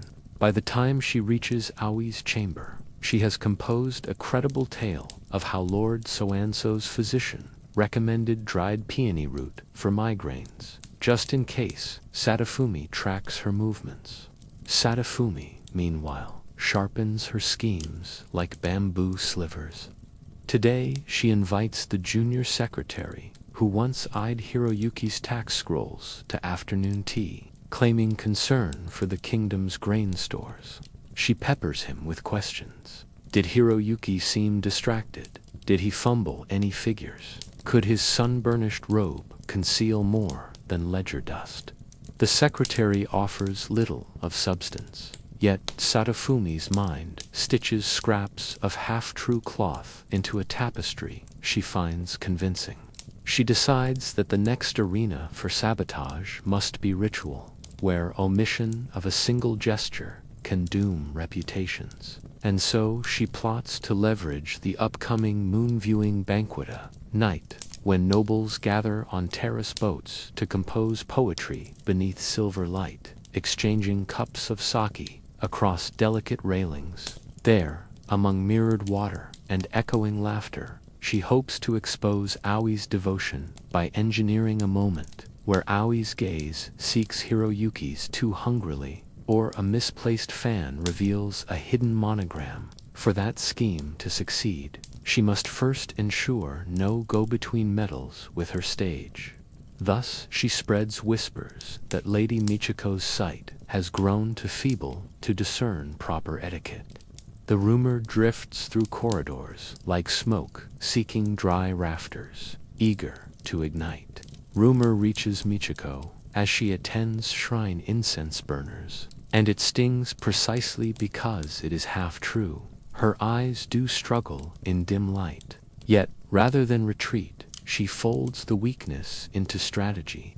With Simari's aid, she begins carrying a small ivory magnifying token, carved with lotus petals, claiming it to be a fashionable complement to her prayer beads. Behind closed screens, she practices reading Hiroyuki's delicate script under varying lamps, until muscle memory compensates for blurred lines. At the same time, she instructs Aoi in the art of Metsuk no Ma, the gaze between spaces, teaching her to let eyes drift gently past Hiroyuki during public functions, focusing instead on neutral intermediate points bloom clusters, lantern fin so that watching them together appears no more intimate than observing birds,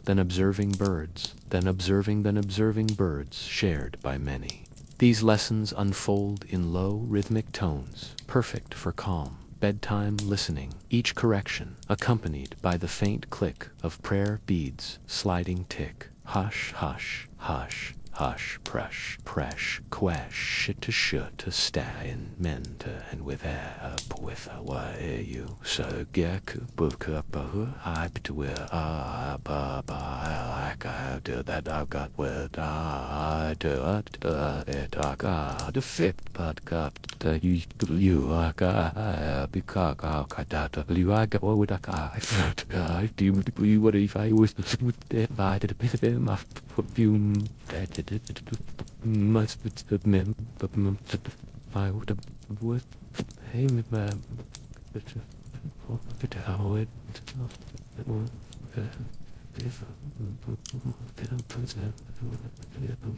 tick hush like a metronome, urging hearts into slower tempo. Preparations crest when the night of the moon viewing arrives. Boats painted white and jade float upon the river, decked in lanterns soft as fireflies. Michiko boards first, claiming a shaded seat where she can monitor Sadafumi's machinations. Sumire settles across from Aiy, an anchor of poise. When Hiroyuki steps onto the boat's rear deck, dressed in robes the color of low mist, his glance skims the company with polite neutrality, coming to rest on neither enemy nor beloved. Music spirals from a bamboo flute, cups clink sake, hums warm at the back of throats. Sadafumi waits, fan twitching, for some slip-a shared smile, a lingering inhale but the go-between's coaching holds. Aoi's gaze rests on the moon's reflection, a sheen of silver trembling across black water. Hiroyuki's eyes trace calligraphy in the sky. They appear to be two distinct verses, praising the same bright lantern overhead, nothing more. Near midnight, the ceremonial cup of reflection, a mirrored sake bowl, passes hand to hand. When it reaches Aoi, she lowers her lashes and recites a verse taught by Michiko. Moon's face drinks river, yet river gives nothing back. Still, both are fulfilled. The audience murmurs approval. Hiroyuki's pulse answers in his wrist. But nowhere else, Sadafumi's moment evaporates like a droplet on grillstone. Frustration narrows her smile to a blade, but etiquette imprisons anger in courtesy's cage. She can only praise the calm elegance of Aoi's lines. On the opposite bench, Michiko lifts her magnifying token, pretending to admire lantern lacework, while in truth she studies Sadafumi's reflection in the polished ivory, seeing, at last, the outline of jealousy as plainly as printed ink. The go-between's silent vow tightens. Every rumor she hears will now travel a labyrinthine path, meeting dead ends paved with polite confusion. Every errand she runs will leave behind a contrail of plausible distractions. Herbal compresses, prayer beads, coy food, song lyrics, soft clutter to bury sharp intentions. By the time silver moon dips toward cypress silhouettes, the banquet disperses in gentle ripples of silk and laughter.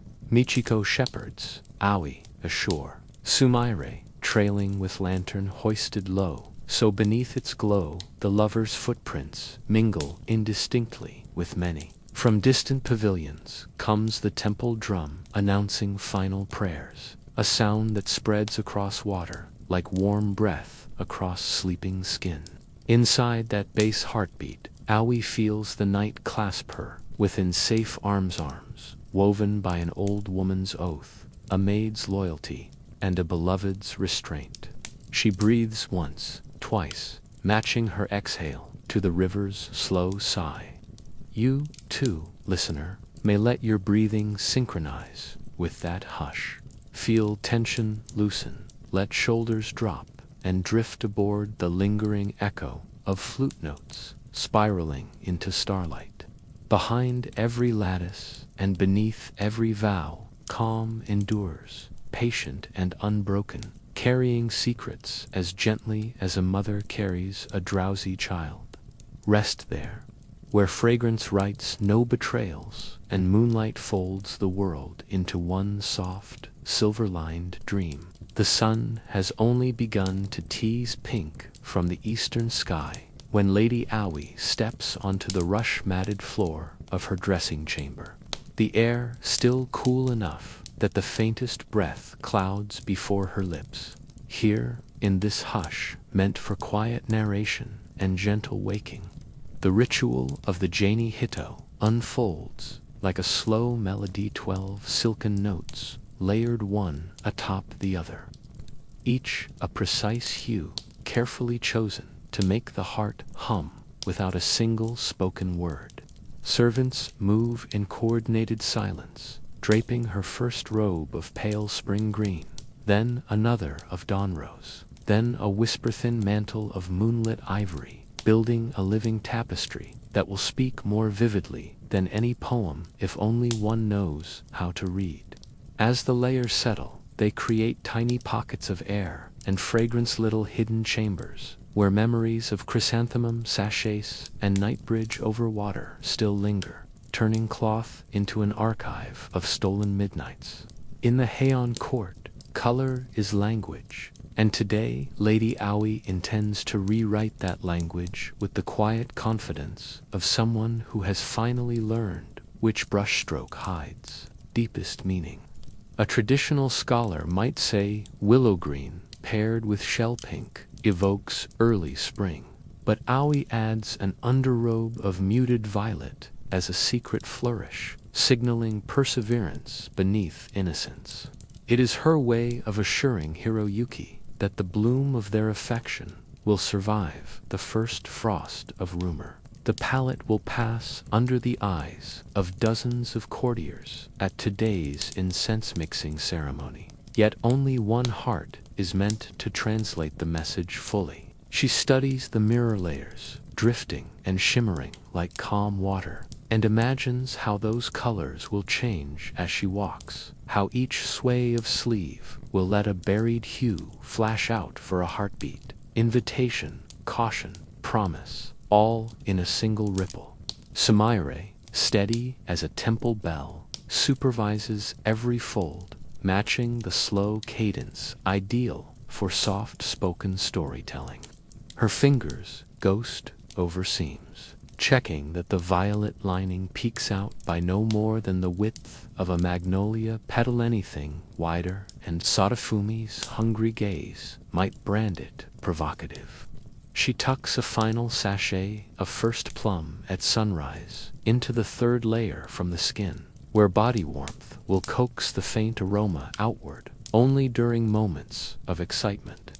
Thus, a spike of fragrance will coincide with Aoi's quickened pulse should Hiroyuki draw near, letting scent become heartbeats. Echo, Michiko, their newly sworn go-between, enters, then with a nod, carrying a lacquer box filled with dyed silk samples, props for today's ceremony that double as camouflage should Aoi need to hide a message among them. She places the box upon a stand inlaid with mother-of-pearl clouds, and the three women exchange one look's alum, determined, trusting. Outside corridors fill with polite clatter as other noblewomen ready themselves.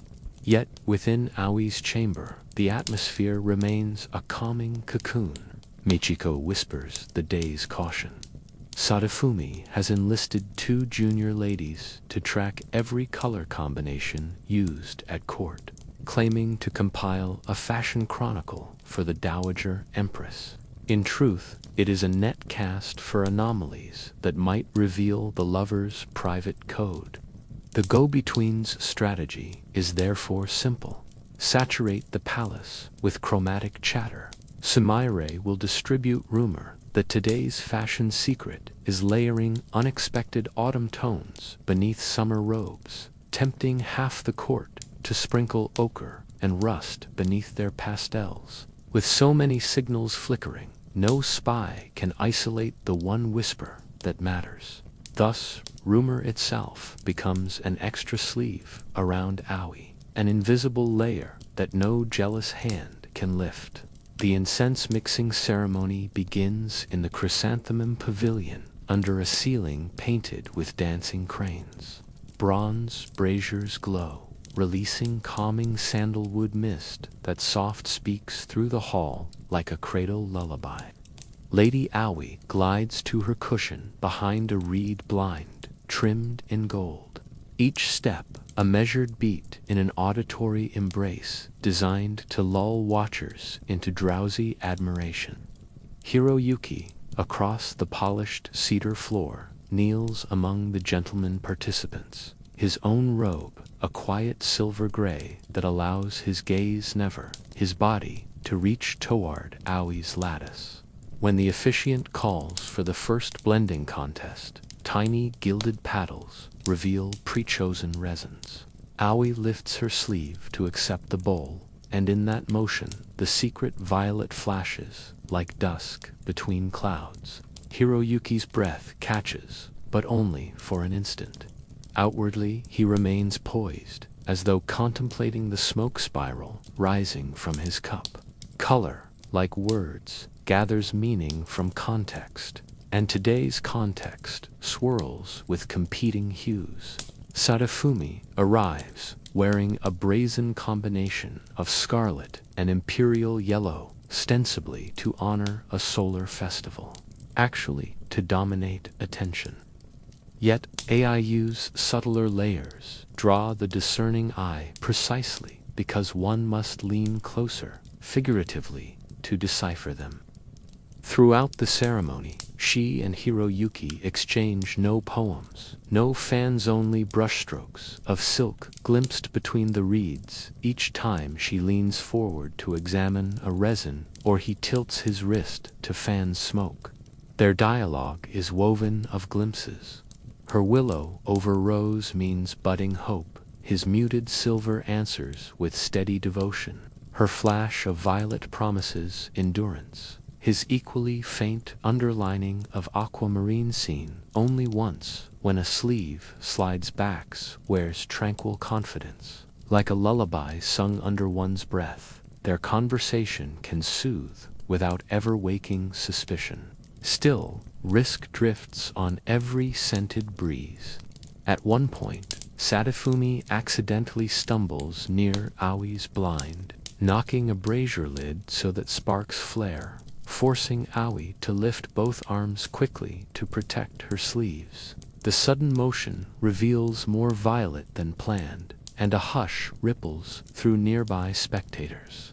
But Michiko reacts with practiced calm, stepping forward to remark loud, enough for onlookers, that the vivid lining is a family tribute to Aoi's late mother, whose favorite flowers bloomed that very hue. As she speaks, she settles the brazier lid, her sleeve releasing a puff of sandalwood strong enough to mask any trace of first plum. Voices around them murmur sympathetic approval. Sentiment subdues curiosity, and the storm passes. Sadafumi's narrowed eyes reveal she recognizes the deft deflection, yet she cannot challenge a memorial gesture without appearing heartless. Thus, a layer of sentiment joins the layers of silk, another whisper folded into the lover's armor. Hours later, as the ceremony concludes and guests disperse beneath archways draped in wisteria, the lovers share one last, nearly imperceptible exchange. Hiroyuki, passing behind Aoi on the veranda, lets the trailing edge of his sleeve brush the koi balustrade, leaving a smudge of aquamarine dye on the wood. Michiko, walking 3 paces behind Aoi, plucks a willow-green ribbon from her box and lays it over the mark as though retrieving a fallen decoration. The gesture will look like tidying, but when Hiroyuki sees the ribbon later tucked among incense samples delivered to his villa, he will know the message. Our colors met and left no stain. It is a note written not in ink but in cloth, as ephemeral as twilight, yet somehow solid enough to anchor hearts through another tide of rumor. Night deepens, and within her moonlit chamber, Aoi allows servants to peel away the day's armor. Each layer sheds a residue of fragrance and faint warmth, descending like petals until she stands in a single sleeping robe, body light, spirit steadied, before folding the Jani Hito for storage. Sumairi pauses with the violet underrobe draped across her arms, smiling at its eloquence, a secret spoken all day in plain sight, yet understood by only 2. They place cedar sachets between each layer to preserve fabric and memory alike, stacking them inside a cedar chest that already smells faintly of wisteria and promise. Then Aoi writes a short verse, more lullaby than poem, on a strip of petal paper, silk upon silk, hush upon hush. Even rivers wear many colors before reaching the sea. She slips the note beneath the lid. Future archaeology, for some distant, yearning dawn. Now the palace settles into the soft, nighttime hum, ideal for calming narration. Cicadas have hushed, lanterns gutter low, and the wooden beams creak like old oars rocking a cradle of dreams. Dear listener, let your breath mirror that wood-slow rhythm. Feel each inhale slide over the mind like a cool silk lining, each exhale settling like a robe perfectly aligned. In this layered quiet, you are safe, wrapped in color, whispered, not shouted, hope green, patience violet, devotion silver. Let the fragrances of sandalwood, plum blossom, and willow leaves weave through your thoughts, guiding them gently toward the next unfolding chapter. Outside your window, the night sky is its own Janie Hito, clouds drifting across moon's ivory face, layers upon layers whispering that rest is not absence but the most eloquent color of all. The waning moon had barely dissolved into daybreak when word rippled through the palace that an impromptu kumikoa competitive incense blending game, equal parts art and intrigue, would be convened that very evening in the perfumed halls of the Southern Cyprus Pavilion. Such contests were beloved diversions for the court, a fragrant duel in which participants identified, named, and poetically praised unseen blends, while judges tallied subtleties only the keenest noses could sense. But this gathering, whispered Sumer as she helped Lady Aoi into a cloud-soft underrobe, bore sharper stakes than any before. For hidden beneath the festival froth lay Sadafumi's newest snare, a rumor that whichever lady's blend captured the judge's fancy would receive an imperial sachan honor sure to draw jealous scrutiny to every sleeve that brushed a brazier. Lady Aoi understood at once that triumph and exposure had suddenly become the same flickering flame, and to win tonight meant to guide that flame through rooms woven of silk and suspicion without letting it scorch a single secret thread. Incense itself was a language older than calligraphy, each resin a syllable, every ratio a syntax. Courtiers coaxed entire love letters out of agar wood and clove, framed apologies in sandalwood's hush, or vowed lifelong allegiance by marrying hints of dried iris to sugared cinnamon. The kumiko elevated that craft.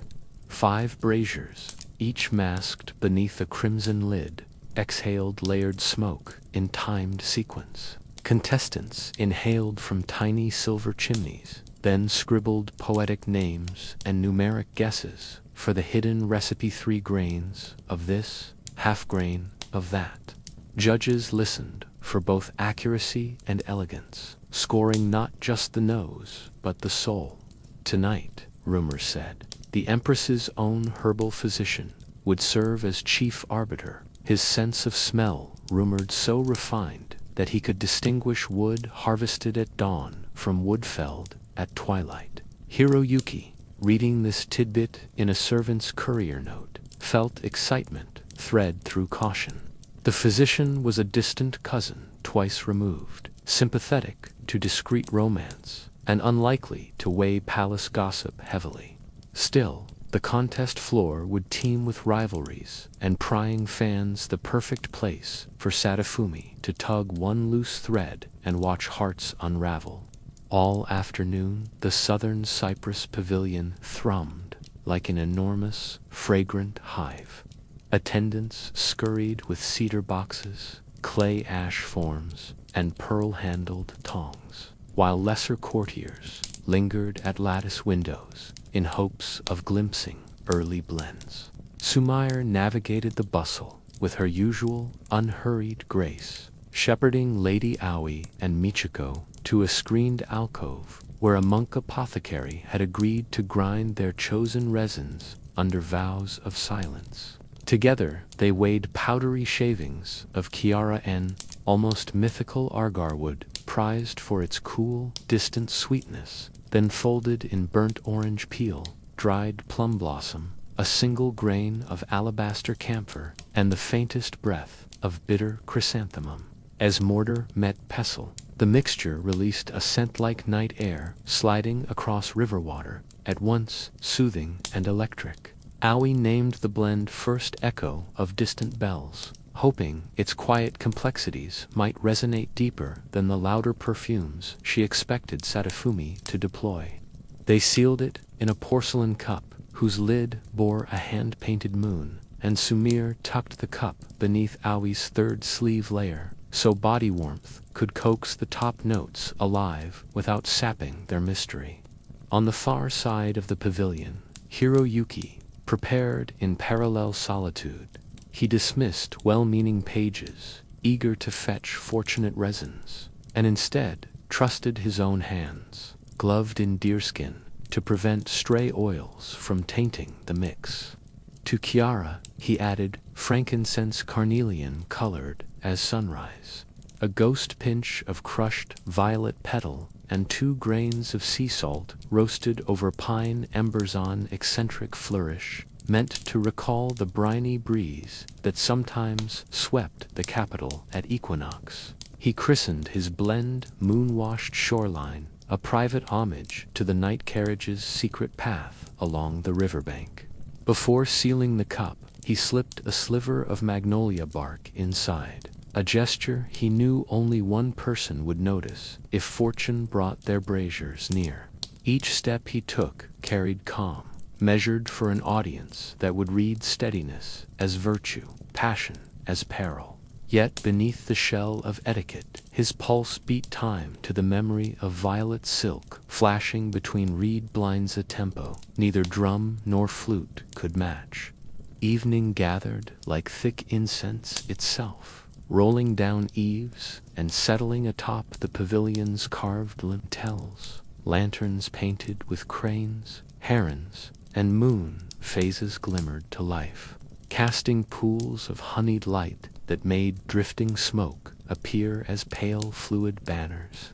Participants knelt in 2 semicircles, facing 5 curtained braziers placed before the judge's dais. Lady Aoi, flanked by Michiko and Sumire in anonymous maid attire, settled onto a cushion stiff with gold thread, her layered robes spreading around her like a painter's palette subdued for twilight. Sadafumi arrived last, sweeping into her seat opposite Aoi with a rustand vermilion ensemble, so vivid it seemed to pulse. She carried a peacock feather fan-tipped with iridescent eyes, many eyes, Aoi reminded herself, all hungry.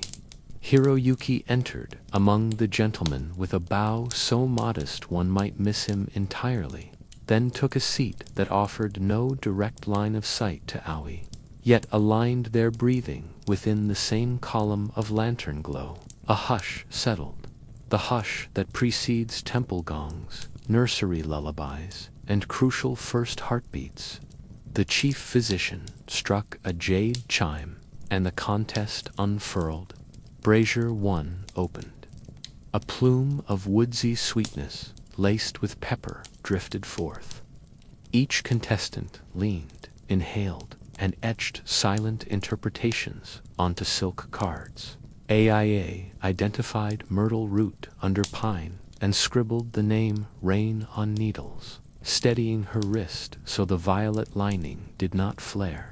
Brazier 2 followed with a storm of citrus, bright yet weighted by dusty clove. Hiroyuki labeled it Sunset in Market Alley, and smiled inwardly, knowing Lady Aoi would catch the playful memory of their shared festival glances months before. Across from him, Sadafumi fanned the smoke toward her nostrils with unnecessary flourish, eyes flickering over competitors' posture, hunting weakness. At Brazier 3's own blend, the physician himself lifted the cup lid. The moment smoke curled outward, hush deepened. Subtle temps met mellow blossom, and for one heartbeat even whispering reeds seemed to pause. Quills scratched silk cards, yet Hiroyuki lowered his brush mid-stroke, closed his eyes, and simply breathed, letting the fragrance write its own syllables inside his chest. he completed his card at last. Echo, at first light gara, 3 grains, dried plum 2, chrysanthemum 1/2. Accuracy mattered, but the poetic name would matter more. When Michiko, disguised as spectator, collected the cards for judges, she glimpsed Hiroyuki's entry and felt a warm surge of relief. The cue words aligned exquisitely with Aoi's private title. Judges murmured, comparing fractions. Meanwhile, Brazier, for Sadufami's contributions, sent out bold waves of ginger and burning cherry bark, arresting noses with punchy heat. She watched the panel sip the smoke like strong wine and nodded, confident such vibrancy would drown subtler bouquets. Finally, Brazier 5 unveiled Hiroyuki's silver-blue tendril, the sea salt flicker hiding beneath agar-wood calm. Aoi inhaled once, twice, and her lips parted ever so slightly in recognition. She wrote foam over quiet stones, then tucked the brush away, heart humming each syllable like lullaby refrain. Judging turned slow, and ceremonial ideal pacing for listeners seeking command for each brazier. The physician first praised poetic imagery before revealing percentage accuracy. When he reached brazier 3, he read aloud Hiroyuki's card, savoring its title.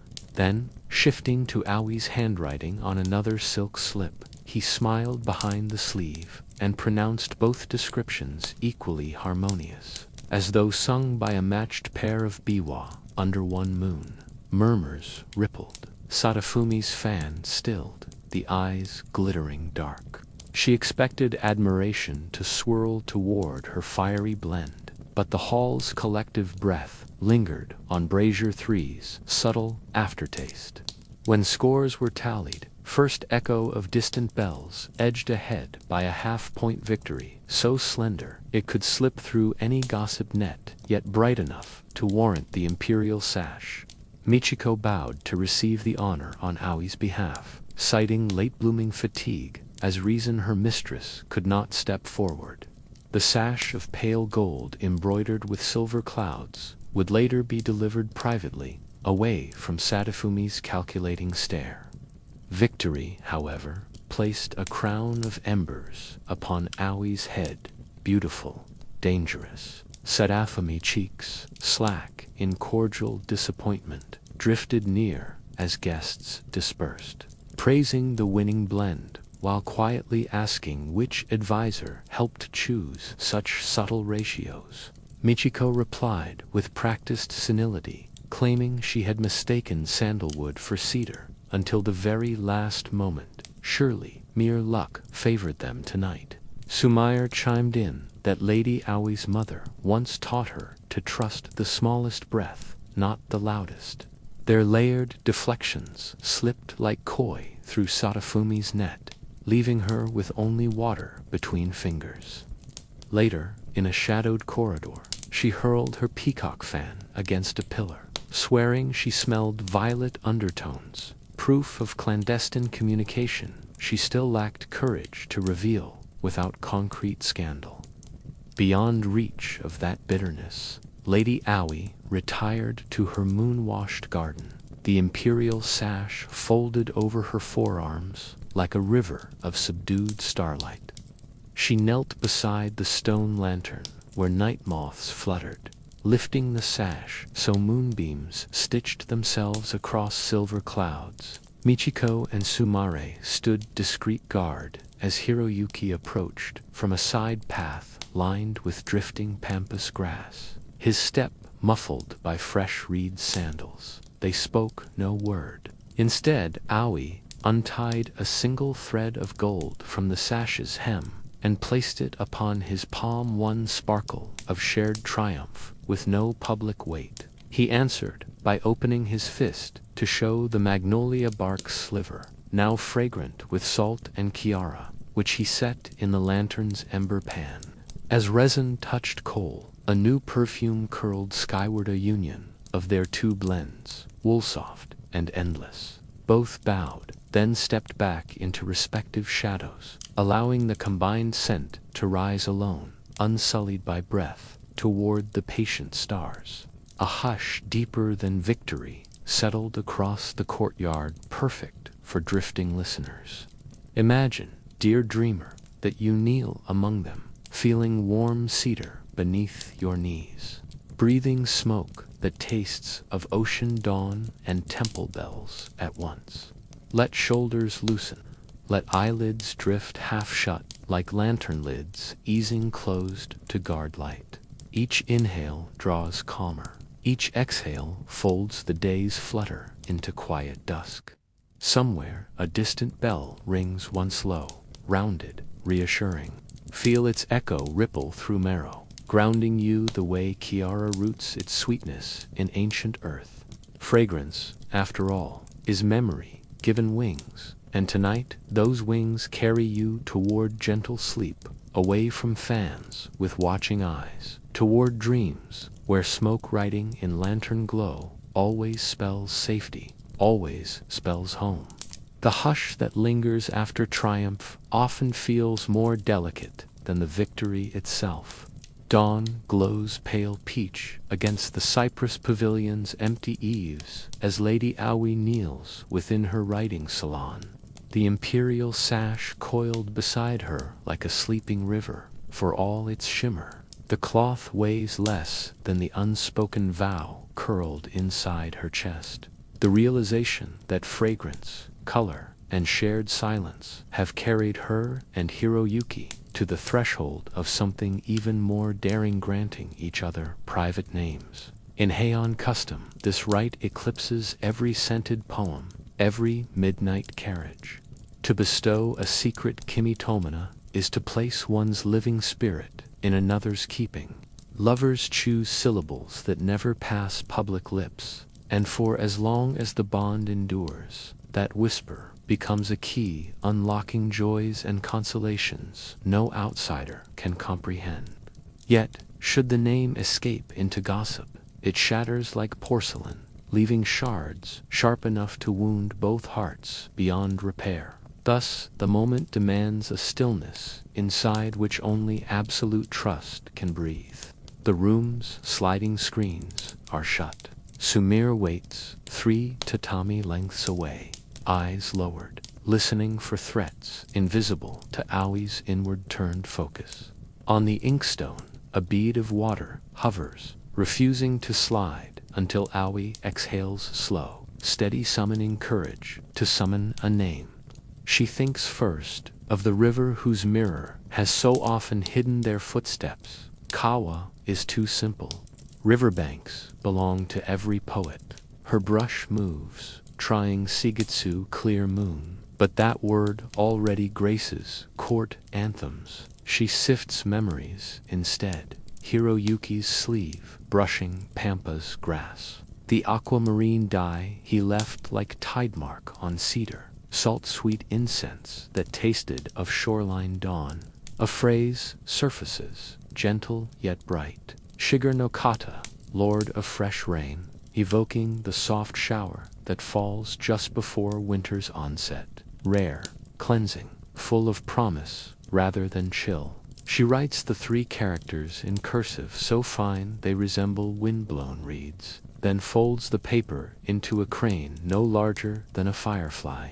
Tradition says the new name must journey through one obstacle, water, fire, or shadow before reaching its bearer, proving resilience. Aoi chooses shadow. She coats the crane in a dusting of pinesuit ink that renders its wings plain black, then passes it over the brazier smoke until it looks like a charred leaf. Only when steam from a kettle or the warmth of Hiroyuki's palm touches the fragile bird will the soot lift, revealing silver ink beneath. Her offering thus becomes both secret and test. He must trust the darkness enough to coax light from it. Meanwhile, across the city, Hiroyuki stands beneath a persimmon tree, dropping late fruit onto moss, fingers stained with peel. The sweetness on his tongue carries memory of Aoi's incense, subtle, wistful. He ponders a name worthy of her quiet bravery. Court love songs, praise, blossoms, pearls, dawn, mistbud. Aoi is none of these. She is Willow's strength, veiled in silk, violet, daring hidden behind willow green. Suddenly he recalls a childhood tale of the Yago, the evening blooming moonflower, whose petals open only in hush, releasing fragrance that guides lost travelers home. He breaks a strip of birch bark, carves the glyphs Yagoheim, Lady of the Night Blossom, then rubs the bark with crushed moonflower seeds until the letters absorb a faint, secret perfume discernible only after dusk. By custom, he, too, must prove the name's endurance. Choosing water, he slips the bark into a corked glass vial, half filled with clear river water fetched at sunrise. If Aoi unseals the flask and the bark still floats with letters intact, the name is destined to endure storms. He recorks it, wraps the glass in unassuming linen, and entrusts the parcel to Michiko under guise of a medicinal tonic for Lady Aoi's supposed headaches. Their conspiracy thus flows forward on currents of feigned frailty and genuine devotion. That afternoon, Sadafumi gathers her circle beneath maple arches, proclaiming a new diversion: guess the love name. She invites ladies to speculate what pet titles royals employ behind closed screens laced honey for hungry ears. Laughter flutters, yet unease rises, to pry at private names, borders on sacrilege. Sensing hesitation, Sadafumi offers prizes: rare combs inlaid with jade for any rumor delivered. The ploy is clear. Flush out whispers of Aoi and Hiroyuki's deepening bond before they can fortify it with secrecy. News of this contest drifts to Michiko via a kitchen maid. The go-between stiffens, recognizing a storm cloud. She instructs the maid to report that Lady Aoi once called her late cat Buttercup, a harmless tidbit sure to satisfy surface curiosity. Simultaneously, Sumaire arranges for two other ladies to leak deliberate red herrings, one claiming Hiroyuki once addressed a poem to Crimson Dragonfly, the other insisting his romantic alias is Autumn Reed. By sunset, Sadafumi's ledger of gossip bulges with petals that wilt on inspection, while the true names slumber unseen in soot dust wings and river water vials. Evening unfurls its silken canopy. Lanterns line the covered walkway, linking the women's quarters to the moon-viewing corridor. Their paper shades painted with cranes, whose necks curve like commas in a lullaby sentence. Under this gentle illumination, the exchange is staged.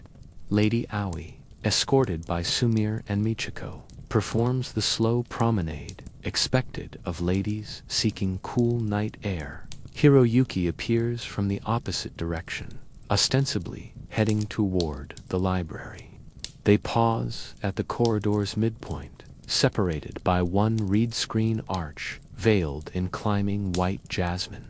A servant kneels between, lighting a fresh lamp. Its brief flare of brightness counts as the witness required for any significant gift, ensuring actions hide within protocol rather than outside it.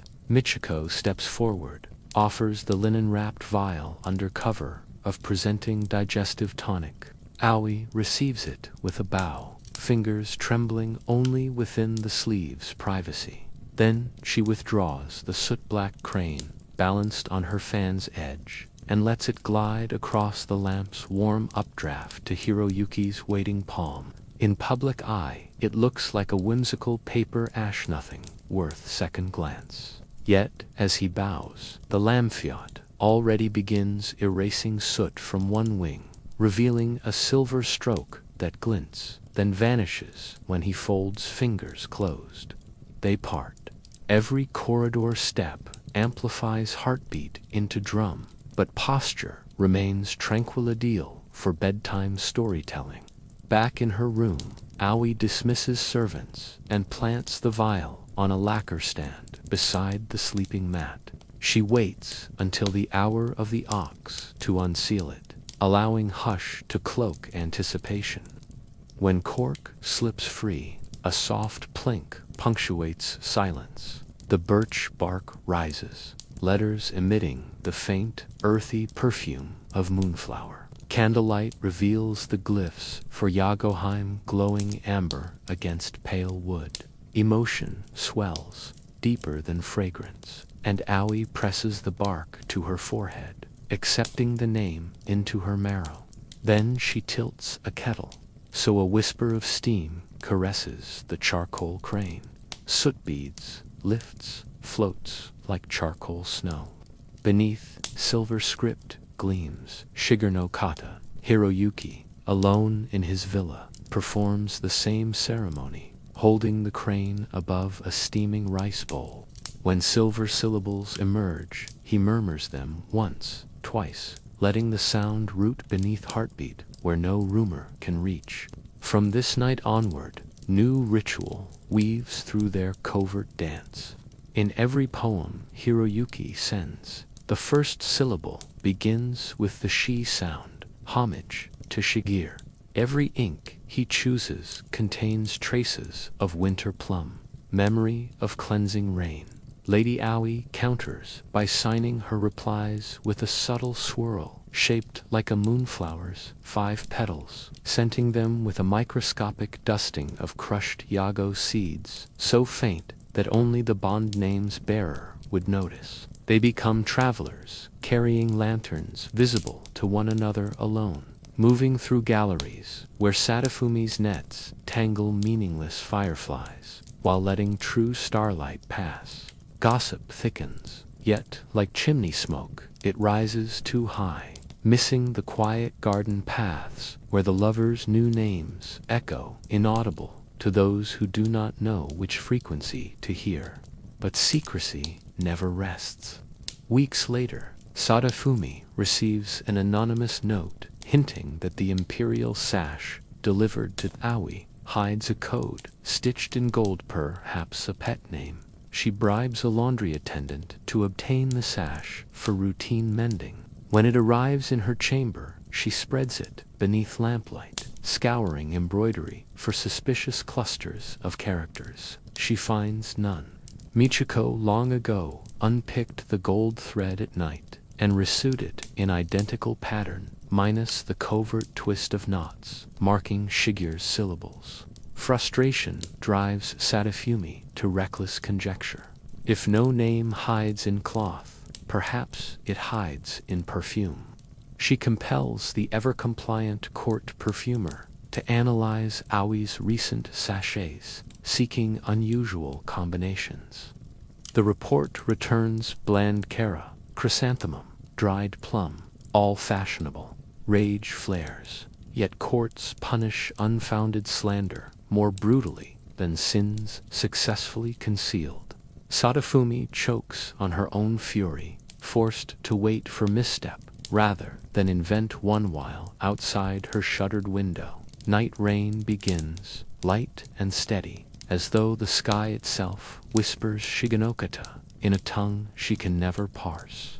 Inside Lady Aoi's chamber, that same rain taps cedar eaves like a mother's calming pat. She lies on her side mat, the birch bark talisman nestled under pillow, the imperial sash folded at her feet. Each droplet striking roof sounds like Hiroyuki's given name, spoken backwards, soft, indistinct, familiar. She breathes slow, aligned with rainfall cadence, and lets the new identity settle into bone.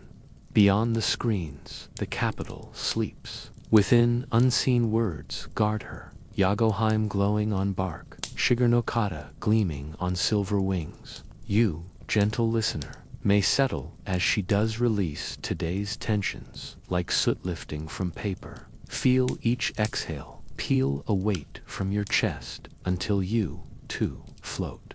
Names, after all, are vessels. Tonight, yours may drift light across dream water, carrying hopes only you can read. Let the hush of fresh rain cradle you. Let silver syllables nest behind your eyes, like fireflies behind reeds, and sleep, knowing that bonds born in whisper often endure louder storms than any cried from rooftops. The cicadas had only just surrendered their dusk chorus when an older chamberlain, breathless from haste, informed the court that a visiting envoy from Hitachi province would spend 2 nights within the imperial compound. Custom decrees that foreign guests lodge in suites lined with shade-tree translucent paper walls, meant to signal hospitality and purity, but every seasoned noble knows that thin paper also offers the most tempting canvas for clandestine ears. News of the envoy's arrival fluttered through galleries like a startled sparrow, and by the time the last lanterns were lit, gossip perched on every lintel. The visitor traveled with generous gifts, delicate grievances, and a clerk famed for a nose keener than any hound's when sniffing out scandal. Lady Aoi, seated behind her reed blind, let the rumor settle over her thoughts like drifting incense smoke, realizing that this guest might unwittingly become the sharp tool Sadafuming long Sachus, Quadjus Quedjan or Quadjal names could be a quad of Sela of Quens, QNB and Bikin Usim Sim to Quindakil and Sintu, where of Sai you pala up in one of you Katua the Gera of Kakap, I to what I do, I would be a die, what if do I do, the you are goes at who are that with 4. If I feel with you tight, I be you off but if I was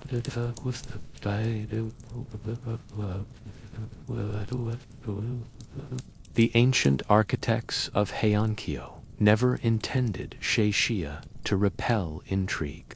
They believed harmony thrived when walls breathed like lungs. By day, they allowed peaches of sunlight to paint floors. By night, they glowed gold around silhouettes, leaving letter-shaped shadows easily deciphered by practiced eyes. Court tutors even used empty shijiji panels to trace calligraphy, teaching children to see words as patterns of negative space. Yet that same grace forged vulnerabilities. A single pinhole could funnel whole conversations into the corridor, and a whisper repeated too often might soften mulberry fibers until they bowed open like tired petals. Sadafumi understood this architecture of indiscretion better than most. Before dawn, she bribed 2 page boys to swap certain worn panels in Lady Aoi's hallway with freshly scraped rice paper, so thin it quivered when moths flew past. Each new sheet bore a minuscule slit near foot level. Crouching spies could press cicada shells hollow, brittle, acoustically perfect against the opening, turning the shell's empty abdomen into a resonating chamber. In theory, they could capture murmurs floating inside without ever unveiling their presence. Sumair caught wind of the alteration while escorting laundry to the garden lines. She noted one panel's unnatural translucence. Moonlight poured through, as though the paper had been soaked in oil. Reporting this to Lady Aoi, she found her mistress remarkably calm. Aoi had awakened that morning from a dream in which the Shage-ji melted into ripples, like water disturbed by Pebbles-an omen.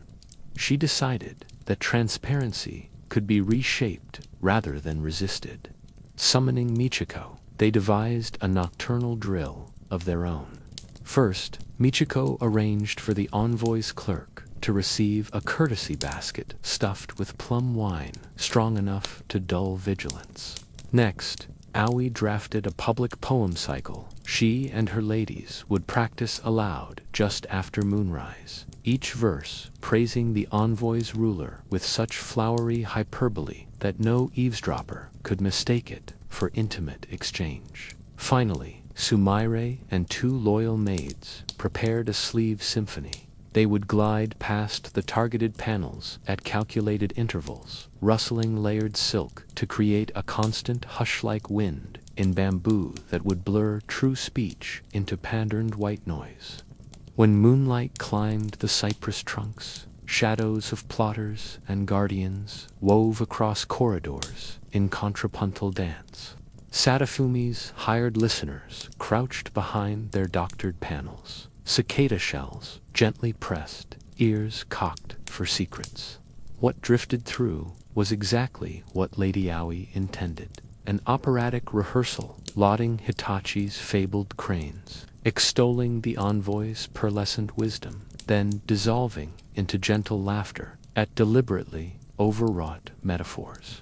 Between verses, Silk sighed down the hall, the slipper's measured tap mimicking distant temple drums. Spies struggled to isolate distinct voices. Every syllable arrived cloaked in flutter and echo.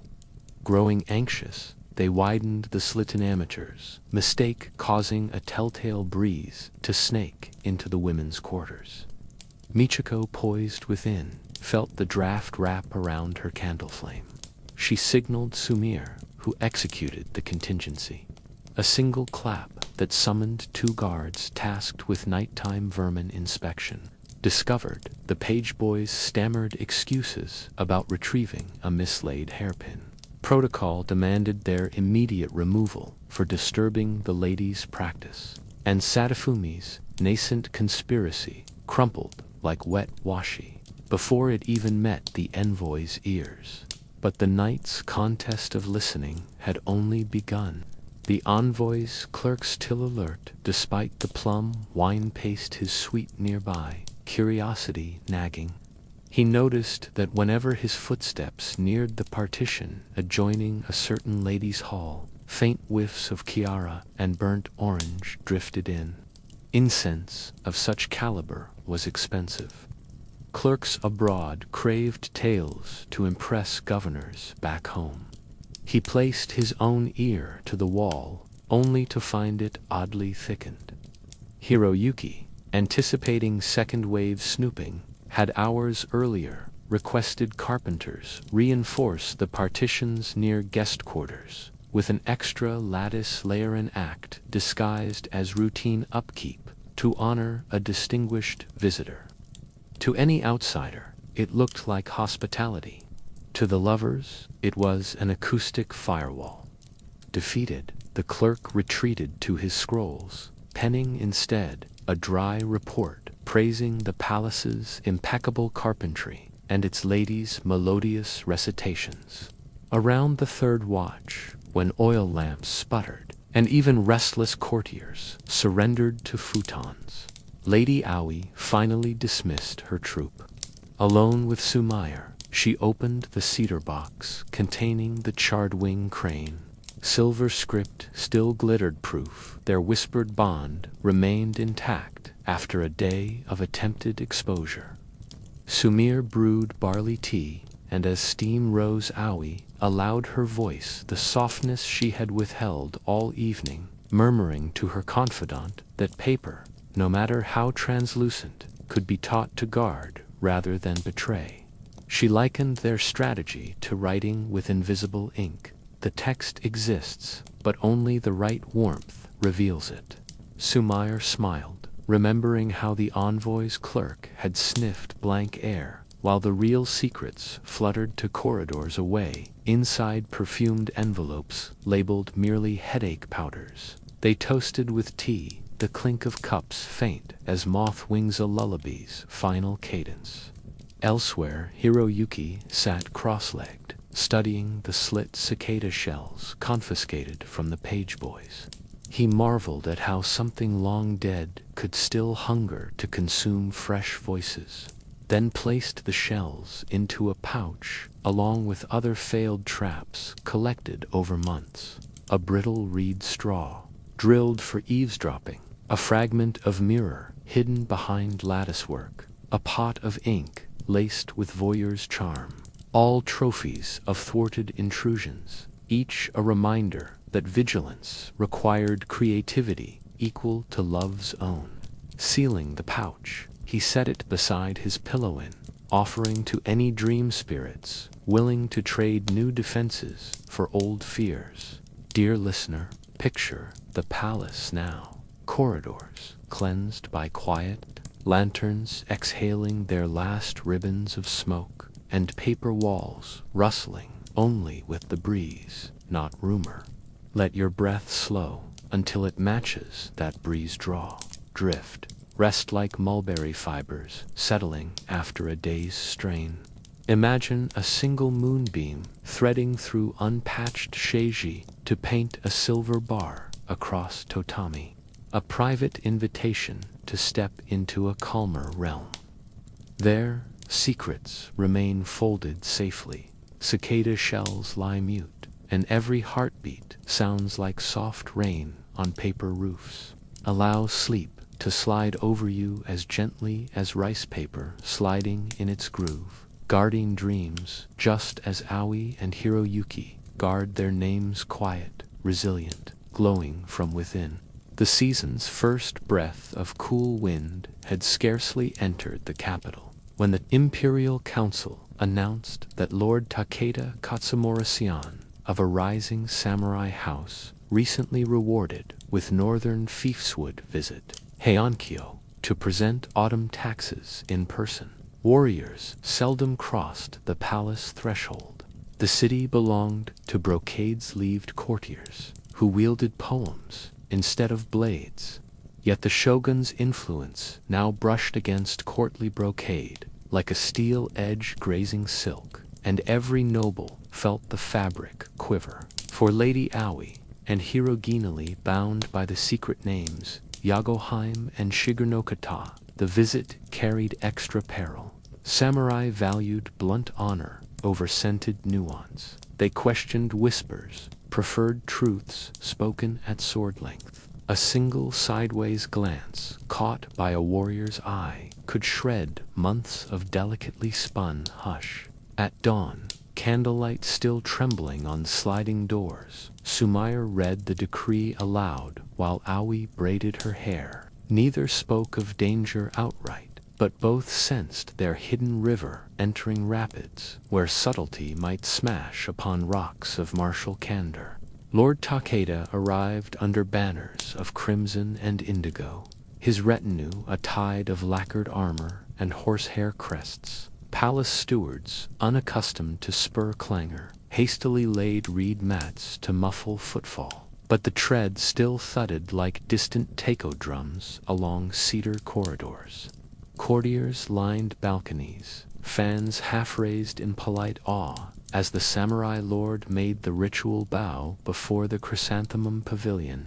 Hiroyuki watched from behind a screen, noting how Takeda's gestures, sharp, economical, contrasted with the court's featherlight flourishes. Rumor soon paired them.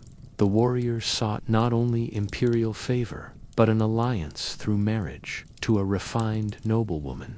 Eyes pivoted toward Aoi's household, esteemed yet politically pliant. Within hours, Sadafumi whispered that Takeda admired ladies who walk like still water, a veiled reference to Aoi's famously measured step. Suddenly every reed blind felt thinner.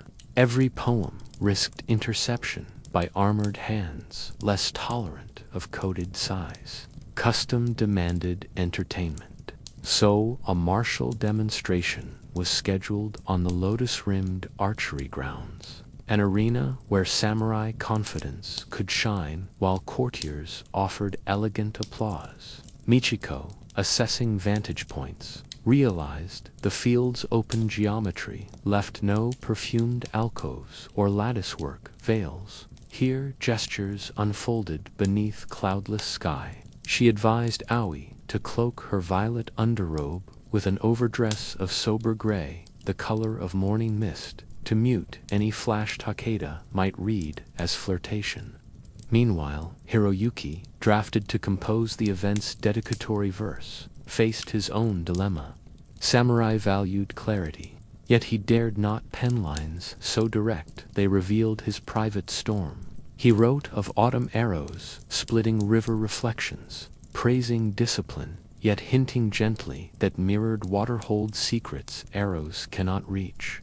The poem, copied onto silk, would hang beside the archery target's subtle shield, masquerading as homage. The day unfolded beneath a sky polished bright as steel. Takeda loosed shafts that sang through air, each thud into cedar shield, punctuated by cheers from lesser knights. Courtiers responded with restrained claps, fluttering sleeves like moth wings beside torchlight. Among spectators, Sadafumi positioned herself to monitor both warrior and lady, her peacock fan tilted to track lines of sight. When Takeda's final arrow struck dead center, attendants unfurled Hiroyuki's silk verse. The samurai lord read the stanzas aloud, voice surprisingly smooth, then nodded toward the anonymous author, praising hidden wisdom in clear words. Hiroyuki, bowing from the sidelines, felt both exposed and camouflaged. Takeda respected the poem's plain surface, never guessing its depths. Yet the warrior's gaze drifted afterward to the rows of ladies seated on low benches, pausing upon Aoi's graylered silhouette. Though she never met his eyes, a faint prickle ran along her spine, sensing iron curiosity scrape against her reed-grown world. That evening, the palace hosted a mingled banquetraire occasion, where lacquered armor might clink beside silken sleeves. Lamps reflected in cyc cups like tiny crescent moons, and conversation rippled between blunt praise and circuitous compliments. Takeda addressed Aoi directly only once, commenting that her household's incense during the archery lulled even restless arrows. The remark, seemingly benign, tested boundaries. Would she accept martial metaphor or retreat behind poetry? Aoi inclined her head, replying, "Fragrance guides what force alone cannot tame."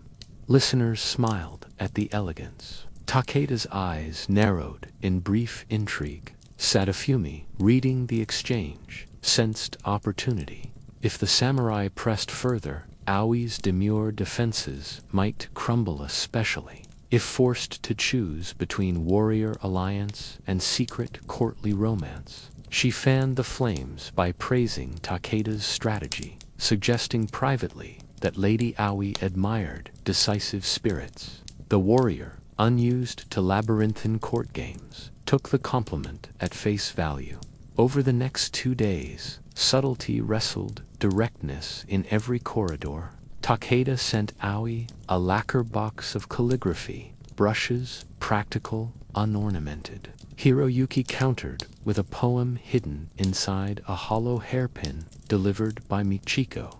Aoi replied to Takeda with courteous thanks, citing her ongoing devotion to palace service, code for unavailable. Yet rumor interpreted even refusal as graceful coyness. Sadafumi proposed an unprecedented joint exercise.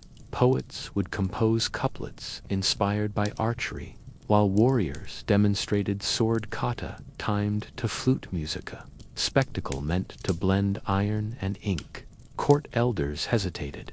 Blending domains risked misstep. But the envoy from Hitachi applauded the idea, and the emperor's junior consort, eager for novelty, approved. Date fixed. Harvest Moon Eve, open courtyard. All eyes invited. Recognizing the Trappa public stage, where a single mistimed glance could brand them, conspirators and Hiroyuki convened with Sumer and Michiko beneath maple shadows. Strategy emerged. Embrace the blend rather than fear it. If swords would cut air to flute, then poems would cut silence to truth. Hiroyuki drafted lines, extolling the strength to sheathe blade before echo fades, elevating restraint above force. Aoi prepared an answering verse on the quill's unseen edge, shaping stillness into shelter. During rehearsal, Sumair choreographed their delivery. Aoi would recite while gazing at the moon's reflection in a water basin, never at Hiroyuki. He would face the courtyard's far torches, voice pitched like wind through bamboo parallel lines, never crossing. Meanwhile, Michiko's network spread word that Sadafumi, not Aoi, had orchestrated the event, preemptively framing any awkwardness as the sponsor's enthusiasm. Harvest moon rose, luminous as chalk on indigo silk. Warriors began their kata, blades flashing arcs of silver that hissed against evening air. Flutists answered with slow, breathy tones. When the final flourish paused, Hiroyuki took one measured step, reciting his first couplet. Words floated, crisp yet calming. Audience murmured appreciation. At his closing syllable, Aoi's soft voice rose, weaving her verse upon his cadence, like willow branch over still pond. Her eyes never strayed from water's surface, yet moonlight framed her profile in ethereal glow. Even Takada, hand resting on sword hilt, listened motionless. When her poem ended, a hush deep enough for dreams settled. Somewhere, a cricket's chirp echoed, tiny but unbroken. Court protocol required verdict. The emperor's consort, entranced, declared the fusion a mirror where discipline and grace find same reflection. Applause blossomed silk upon steel binding tension into shared awe. Later, Takeda approached Hiroyuki privately, requesting a transcript of the verses. Your lines honor restraint, he observed. Our clan values blades kept sheathed more than blades drawn in haste. Hiroyuki bowed, gifting the scroll, grateful the samurai read ethos rather than subtext. He added that Lady Aoi's reply embodied the palace's finest tradition, protecting stillness. Takeda nodded, respect glinting. Perhaps alliance lay not in marriage, but mutual ideals. The next dawn he departed, leaving a pair of cherrywood practice swords for the Imperial Academy symbol, that strength might train within walls where poems breathe. Sadafumi's hopes of scandal evaporated like dew on sword steel warmed by sun. As courtiers resumed their perfumed rhythms, Lady Aoi stood upon the veranda, where pampas grass bowed to departing hoofbeats.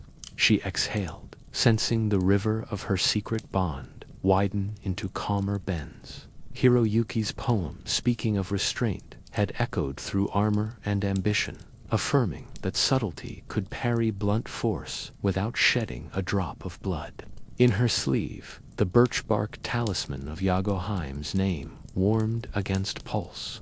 Across town, Hiroyuki fingered the soot-born crane inscribed Shiger no Kata, feeling its silver letters, cool and solid steel, of a gentler make. They had survived the test of iron curiosity. Now paper walls felt thicker, red blinds sturdier, silence richer. Night settles over Heian-era once more, lanterns dimmed to firefly glow. Dear listener, drift with that glow.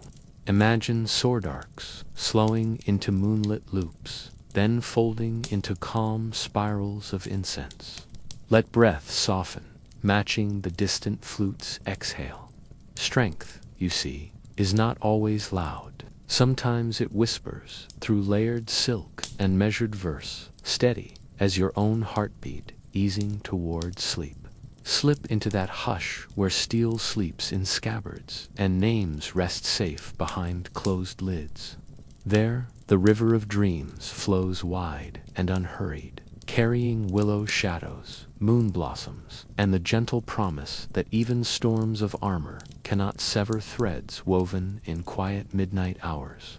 The morning mist curled around the cypress pavilion like pale silk, softening eaves and lanterns until every line of the palace blurred into a single, calming watercolor. Inside the lesser courtyard, a tiny tea hut waited, no bigger than a farmer's stall, yet revered by courtiers as a chamber where true character could hide or shine. The retired monk master Senki had summoned just 6 participants for what he called the autumn stillness, a private ceremony meant to weigh the spirit more surely than any poem, contest, or incense duel. His letter promised neither prizes nor praise, only the chance to sip matcha so pure it reflects the drinker's heart. Rumor claimed Senki could read devotion in the faint rings a tea whisk left on froth. Within that legend, Aoi and Hiroyuki sensed a fresh test, one measured not in fragrant smoke or silken layers, but in the distance between bowl and lip, the breadth of a pause, the hush between 2 heartbeats, perfect fodder for soft-spoken narration and gentle sleep-ready reflection. Lady Aoi rose at dawn to the temple bell's single note, its vibration traveling through chestnut beams like a lullaby. Rather than her usual bloom of colors, she chose subdued autumn tones ochre, layered beneath riverstone grey-quiet robes that whispered rather than sang. Sumaire brushed her hair into a low knot, fastening it with a cedarwood pin whose scent would mingle with steam inside the tea hut. Together they rehearsed the ritual's slow choreography. The 3-step bow at the Nijirigochi crawl door, the precise angle at which sleeve hems must hover above tatami, the gentle rotation of the chowan to avoid presenting its painted face to the host until gratitude had matured into humility. For the first time in weeks, Aiwi felt no need for hidden inks or soot-covered cranes. Today, integrity would be spoken by wrists and breath alone, a softer language ideal for anyone hoping to drift toward sleep. Across the compound, Hiroyuki balanced a silk furoshiki on his knees, practicing silent folds that would later cradle the hot kettle lid. He wore unpatterned sumigray, Hitataris samurai plain, by palace standards, choosing stillness over splendor so the tea's fragrance, not his presence, would fill the room. Before leaving, he read Senki's final instruction. Hold gratitude like water in clasped hands, firm enough to keep, soft enough to let ripple. He murmured the words twice, letting them settle into pulse and posture. Tucking the soot-born crane of Shiganokata inside his sleeve for quiet courage, he stepped out beneath maple branches, already tipped with crimson each leaf, a tiny banner reminding him that beauty fades, yet memory, like matcha, can be whisked fresh with every dawn. But intrigue never dozes.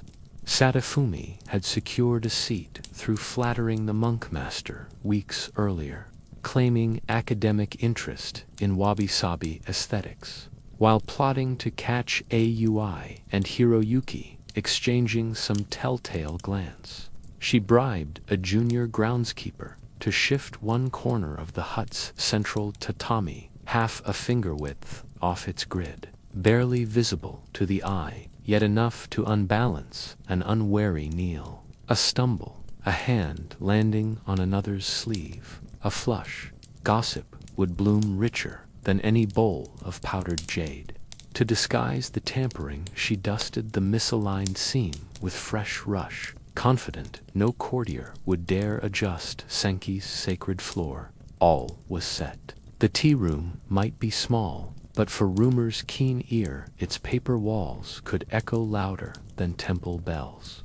The ceremony opened with the hush of brushing dew from stepping stones. One by one, the guests ducked through the shoulder-high entrance, leaving rank and rivalry outside. Inside, lamplight glowed gold upon rough plaster. A single scroll read simply asterisk, mu, emptiness. SK iron kettle hissed like distant rain, releasing curls of steam that wreathed everyone in a soft, sleep-haid warmth. Tatami edges formed an orderly grid save the traitorous sliver Sadafumi had skewed. Aoi, entering forth, allowed her gaze to soften, noting shadows rather than seams, letting her feet find center by feel. A dancer, guided by pulse, Hiroyuki followed, exhaling so quietly the kettle seemed to borrow his breath. They did not look at one another. The room's stillness made even eyelashes sound thunderous. Such restraint turned tension into a lullaby, coaxing listeners' minds toward .com. Senki ladled water, whisked powder, and placed the first chawan before Sadafumi, whose fingers trembled though. Whether from guilt or anticipation, none could guess. She turned the bowl, but misread its front, presenting the painted lotus to no one in particular. A subtle breach, Senki's eyelids flickered. Next, the bowl traveled to Aoi. She bowed, lifted, rotated exactly 90 degrees, and paused long enough for froth to still signaling respect deeper than words. When she drank, the rim hid her smile, yet allowed steam to frame her lowered lashes. Shadows of violet underrobe flickered briefly, like distant lightning, then receded. Hiroyuki received his bowl third. His rotation mirrored Aoi's, but at the final moment he adjusted a hair-breadth more, aligning the lotus face toward the alcove's cedar dishonoring host and space together. Senki's faint nod acknowledged the unspoken harmony. Midway through the ceremony, Sadafumi's scheme ripened. She rose to admire the calligraphy scroll. Stepping on to the shifted tatami, the mat teetered, balance faltered, sleeve swung, but Michiko, seated nearest the wall, anticipated subtle sabotage. With emotion disguised as smoothing her own robe, she pressed the tatami edge back into square, exactly as Sadafumi's weight settled. The floor stilled. Sadafumi regained poise, but not without sensing intervention. She glanced at Michiko, who offered only a grandmotherly smile, then at Aoi, whose serene gaze never left the kettle. Foiled, the plotting cousin returned to her place, heart drumming out of sync with the ceremony's lull. The listeners of our bedtime tale may feel tension ebb here, replaced by relief, soft as reed flute tone. As final bowl circled, Senki produced a cedar tray bearing 2 maple leaves, one crimson, one still green. He placed them equidistant between Aoi and Hiroyuki. Strength, he intoned in voice suited for late-night narration, is knowing when to change color and when to remain. Only the master could bestow a public observation so pointed yet harmless. Sadafumi heard accusation but lacked proof. Others heard simple seasonal wisdom. Aoi lifted the green leaf, symbol of patience. Hiroyuki accepted the red emblem of courage to reveal heart's fire. Steam curled, kettle sighed. Ceremony closed with 3 soft clacks of bamboo lida, cadence slower than a heartbeat, perfect for guiding listeners toward drowsy tranquility. That night, while silver clouds drifted like silent boats across the moon, Lady Aoi sat by her garden lantern, turning the green leaf between fingertips until its edges browned slightly from warmth. She penned a single line on mulberry paper. Tea cools. The heart, steeped longer, grows warm. Folding the note into the leaf, she sent it by Michiko to Hiroyuki, who placed it beneath the soot-kissed crane before extinguishing his lamp. Outside, the palace roofs ticked with settling beams. Inside, names and symbols nested like quiet birds. Dear traveler, drifting beside this voiceover, breathe in the faint memory of matcha. Let shoulders drop and feel tatami steadiness beneath imagined knees. Each exhale is a ladle of hot water. Each pause, a silent bow. Rows of paper walls protect your rest.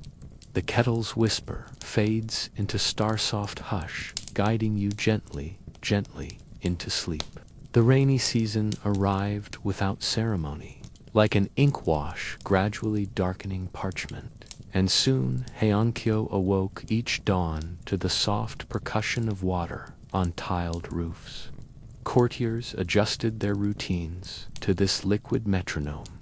Bamboo gutters were cleared, reed sandals oiled, and wax paper kasa umbrellas arranged in neat ranks beside every portico. For Lady Aoi, now practiced in reading omens within subtleties, the endless drizzle felt almost protective, a shimmering veil through which hostile eyes blurred and whispering mouths were forced to close. Yet the rain also offered a celebrated courtly custom, the Aii gasa, or umbrella share, wherein to walkers ostensibly by chance ducked beneath one canopy, binding them in murmured conversation and perfumed intimacy for the span of a brief journey. A sage once wrote that beneath a shared umbrella, even silence grows fragrant. Aoi wondered if the proverb would hold when the umbrella's fabric sheltered not only whispers of emotion, but the vigilant gaze of conspiracy. 4 days of steady showers passed before circumstances aligned. Hiroyuki had been summoned to deliver revised land tax ledgers to the North Archive. Aoi, tasked with supervising a chrysanthemum embroidery fitting, needed to cross the same cloistered corridor at nearly the same hour.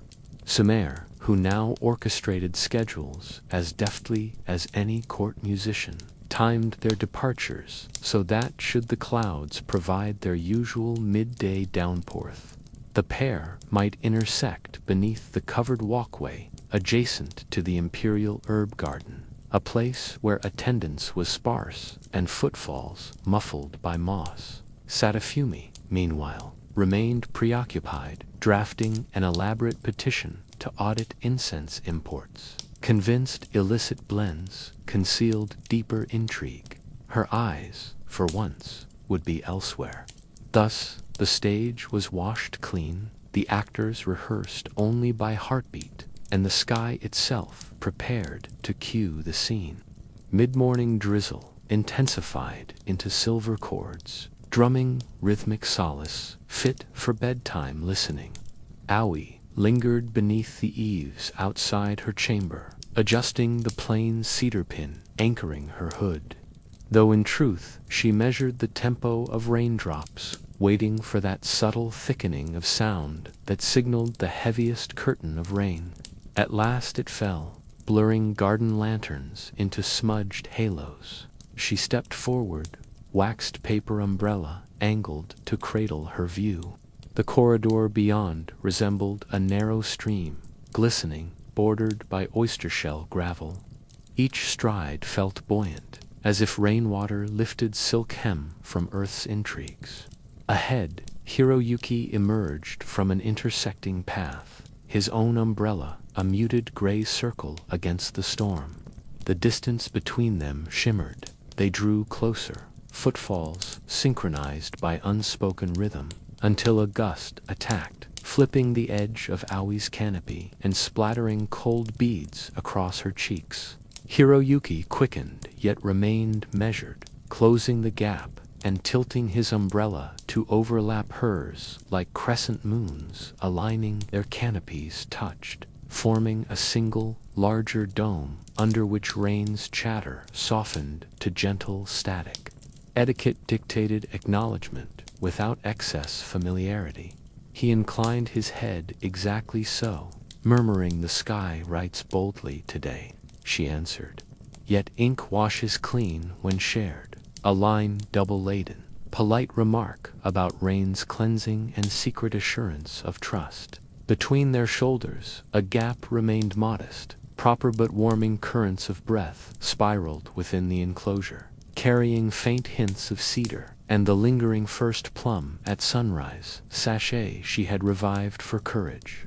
Listeners might picture this space as a pocket of hush amid watery symphony, ideal for lulling restless minds toward sleep. The path required them to traverse 7 stone slabs, bridging a drainage channel.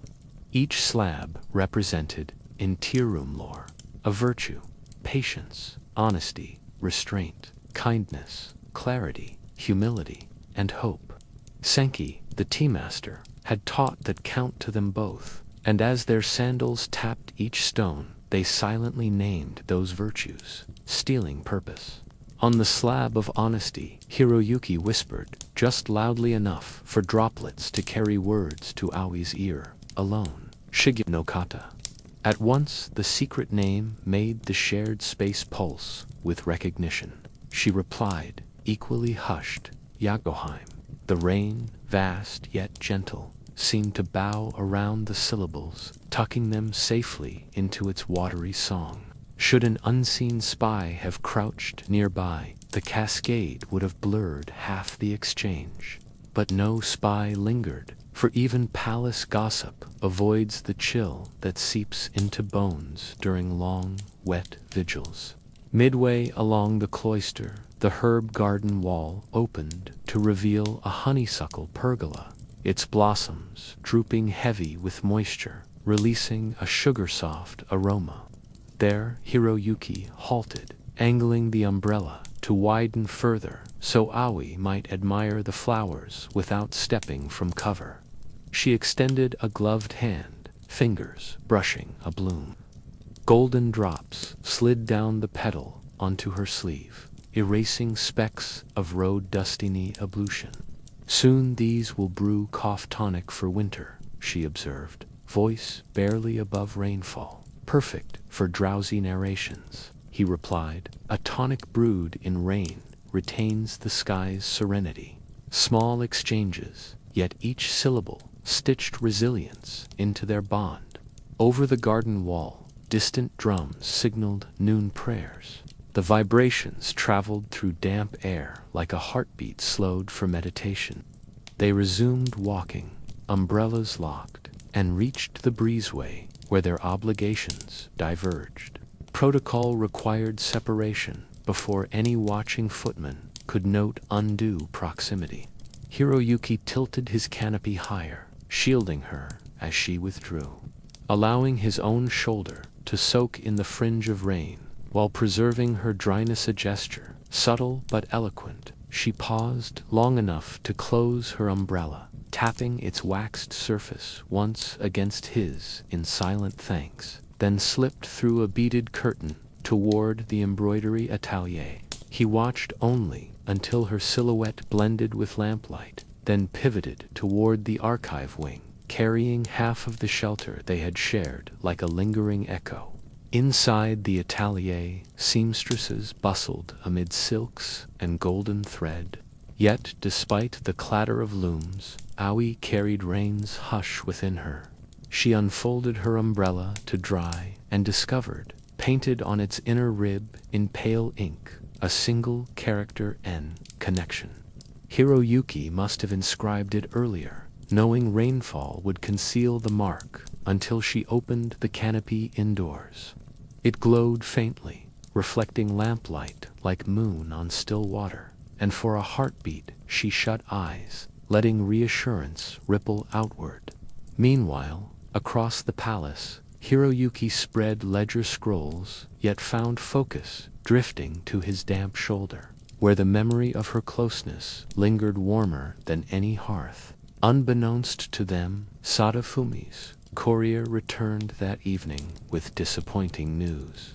Her insensate petition had stalled, choked by bureaucratic questions about budget. The cousin's attention shifted, and the umbrella episode slid into history without scrutiny. Rain persisted 3 more days, each time offering opportunities, however fleeting, for canopies to brush and breaths to mingle. The palace eventually grew accustomed to seeing umbrellas overlap in corridors. What once might have raised brows became just another courtesy beneath drumming skies. Thus, secrecy found camouflage in plain sight, much like the soft cadence of this story hides guidance for weary listeners. When sunlight finally pierced cloudbanks, drying tiles and coaxing cricket song from grassy courtyards, Lady Aoi stood at her veranda, holding the same umbrella. Tilted toward sun, it revealed the faded N, ink, now so pale it seemed woven into paper's fibers. Bonds, she mused, are like waxed umbrellas, resilient yet translucent, able to shield without hiding sky's breath. She closed the canopy, exhaling peace. Dear listener, you too may fold this chapter's shelter around your thoughts. Imagine gentle rain tapering, petrichor rising, and a single umbrella inviting you into calm companionship. Let your breathing slow to the rhythm of receding droplets. Feel tension lighten as if brushed away by cedar-scented breeze. Beneath that invisible canopy, whispers carry no peril, only comfort, guiding you toward rest where connections, like painted characters, glow softly behind closed eyes. The earliest hints of spring arrived on a single breath of warm wind, coaxing buds along the palace's aged cherry avenues to swell like secrets about to be confessed. Morning after morning, Lady Aoi walked beneath those bare gray branches, listening for the faint pop that signaled a petal's first push into daylight. Each stroll was a meditation, her steps aligning with the soft clack of bamboo fountains in nearby courtyards, her breathing guided by the whisper of distant sutras. She knew that when the trees finally exploded into rose-colored clouds, the court's annual hanami would follow a festival of viewing flowers that masked intrigues beneath laughter, music, and cups of gleaming sake. Long before a single bloom unfurled, invitations circulated etched with silver cranes, promising poetry contests, floating banquets, and nocturnal lantern tours. Aoi sensed opportunity and danger entwined in equal measure, for beneath falling petals it was easy to misstep, to let eyes linger a heartbeat too long. Yet she also understood that cherry blossoms lived only a moment, and moments such as these were the cradle of whispered vows. Preparations began in hushed chambers, fragrant with freshly unfolded silks. Sumair directed seamstresses to stitch a new outer robe for Aoi, dyed the faint shell pink of first bloom, fading to morning mist along its hem. Unlike previous garments coded for secrecy, this robe proclaimed its season openly, making camouflage of candor itself. Between lining and shell, they slipped sachets of blended incense gyara, dusted with crushed sakura leaf so that warmth from Aoi's skin would carry the soft aroma of blossoms even before branches burst. Meanwhile, Hiroyuki, bent over a lacquer writing desk, practiced calligraphy on scroll after scroll, seeking the perfect waka to accompany a sake cup he planned to offer during the festival. Tradition held that a cup exchanged beneath drifting petals bound the giver's affection to the recipient's destiny. The verse inscribed upon its base had to balance fragility and endurance, like blossoms surviving only to scatter. His final draft read, "Petals fall upward when mirrored by moonlit waves, so our hearts may rise." He etched the poem with a hairline brush, then sealed the cup in mulberry paper, the color of twilight. The festival opened at dawn on the third day of the blossom moon. Musicians tuned koto strings beside ponds glazed with pink reflections, and low tables appeared beneath flowering canopies, each table draped in woven mats embroidered with silver fans. Lady Aoi arrived early, her pink two-gray robes whispering against grass still damp with dew.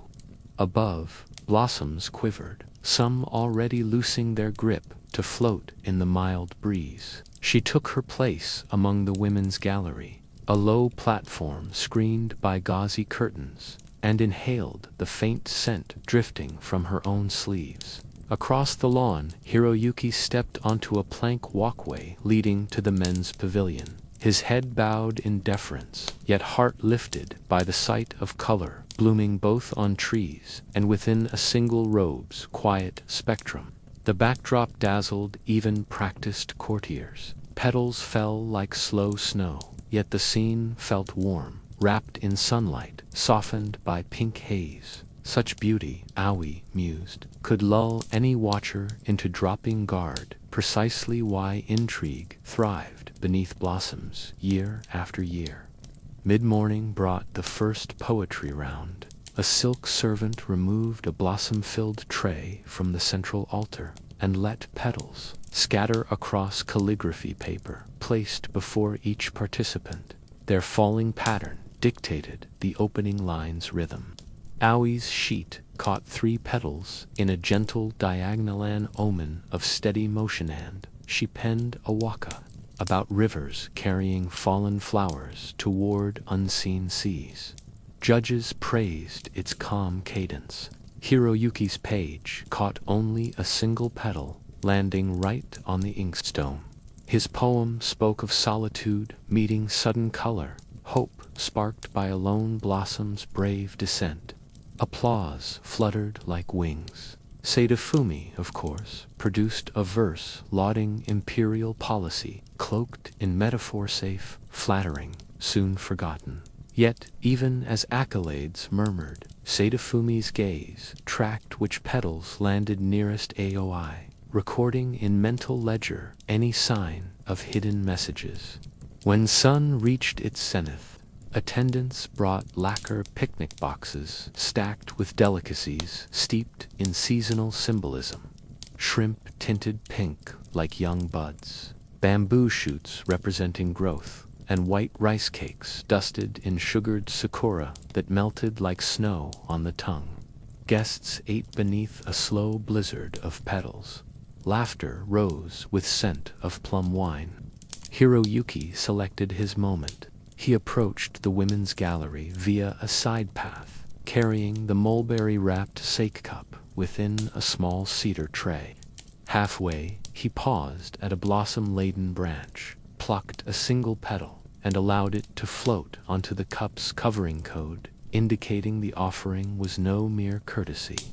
Sumaire, standing sentinel behind Aoi, saw the gesture and cleared her throat softly. Aoi rose, stepping forward just beyond curtain edge, accepting the tray with both hands. Their eyes met only in reflection, each glimpsing the other within the polished cedar surface, yet the quiet spark could have lit lanterns across the entire garden. Ceremony required a return gift. Aoi lifted a tiny silk sachet sewn earlier that morning inside. 2 grains of Hiroyuki's favorite Chiara resin, wrapped in magnolia, petals bound by a twist of violet thread. She placed it upon the tray, arranging her sleeve so falling petals drifted over both cup and sachet, blending symbols until no outsider could parse which belonged to whom. The exchange lasted heartbeats, yet to onlookers it resembled countless other cordial offerings between ranks. Only Sadafumi, stationed a few yards away, under guise of admiring a plum bonsai, sensed unusual gravity. But petals blurred details, incense muddled scents, and by the time she stepped closer, the objects were gone. Tray empty, gifts hidden within layers of silk and intent.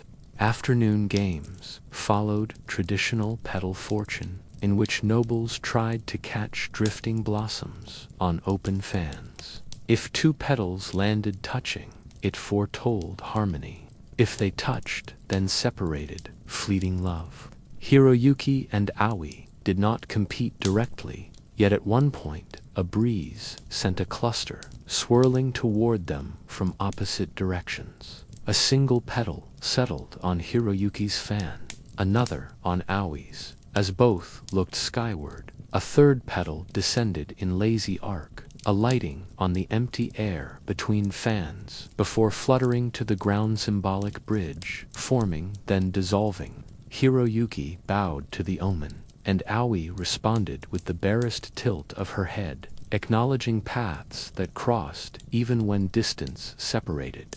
To a sleepy listener, this gentle choreography might feel like waves on a quiet bay meeting, retreating, leaving foamy traces that whisper lullabies. As daylight drained into apricot dusk, lantern-bearers lit silk globes, shaped like blossoms, hanging them among branches so flowers appeared to glow from within. Shadows lengthened, music softened. This twilight hour, called Uesakura, was treasured for its dreamlike ambience, when the garden became neither day nor night, but a suspended, tranquil hush. Senki, the tea-master, appeared with a bamboo ladle, offering clear sake, spiked with a single petal, to guests who wished to seal promises made during the day. Summoning courage, Hiroyuki slipped from the men's gathering into a crescent-shaped alcove near the carp pond where Aoi and her ladies admired lantern reflections. He held the etched cup aloft, its poem caught lantern light, casting faint characters on his palm. Aoi's breath slowed to counts in, to out before she stepped forward. With steady hands, she accepted the cup, lifted it to her lips, and drank half, letting the etched verse warm against skin. She returned the cup to Hiroyuki, who finished the remaining sake, mouth touching the rim where hers had been moments earlier, public gesture veiled as ritual, binding yet unprovable. Petals drifted harder now, shaken loose by cooling air. Aoi slipped the empty cup into her sleeve. Hiroyuki tucked the incense sachet near his heart. They bowed, parted, and allowed festival currents to absorb them into separate orbits. Behind them, Sadafumi frowned at a rain of blossoms swirling too thickly to reveal expressions. She could sense a bond fortifying, yet every sign dissolved like petals on water. Even she could not pluck intrigue from a storm of pink snow. Resolved to uncover proof, she ordered a maid to follow Hiroguchi, but wind abruptly shifted, showering the maid in petals that clung damply to sleeves, confounding pursuit. Nature itself seemed to guard the lovers now, wrapping intentions in transient beauty. Night settled, lanterns dimmed, and revelers drifted away, clutching poetry scrolls and half-empty wine flasks. Torch-bearers doused flames, leaving garden paths lit only by moonlight sifting through barely held blossoms. In her chamber, Aoi unwrapped the sake cup, rinsed it with clear water, and placed it beside the birch-bark talisman marked Yagaheim. She read the etched poem once more, tracing grooves with fingertip, and imagined petals rising instead of falling, floating skyward to become distant stars. Across the city, Hiroyuki warmed the violet-bound sachet between his palms. The resin's aroma mingled with night air, conjuring the faint rustle of Aoi's silk under a blossom storm. He pressed the sachet into his pillow seam, letting its scent guide dreams. Now, gentle listener, close your eyes and picture those drifting petals slow, weightless, each one a calm heartbeat descending through dusk. Feel the hush of lantern-lit gardens, the soft padding of sandals on moss, the warm rim of a cup shared between two steady hands. Let the fragrant air ease tension from shoulders. Let the faint music of koto strings lull thoughts into gentle eddies. In this blossom-hushed night, promises float, but never shatter. They rest lightly upon still water, waiting for dawn. Drift with them, settling into dreams, soft as falling petals, calm as moonlit ponds, enduring as whispered vows beneath cherry blossom skies. The first true warmth of spring ripple breathed across Heian-era like a lover's exhale, coaxing every garden pond into mirror-still reflections of vermilion halls and blossom-bleached skies.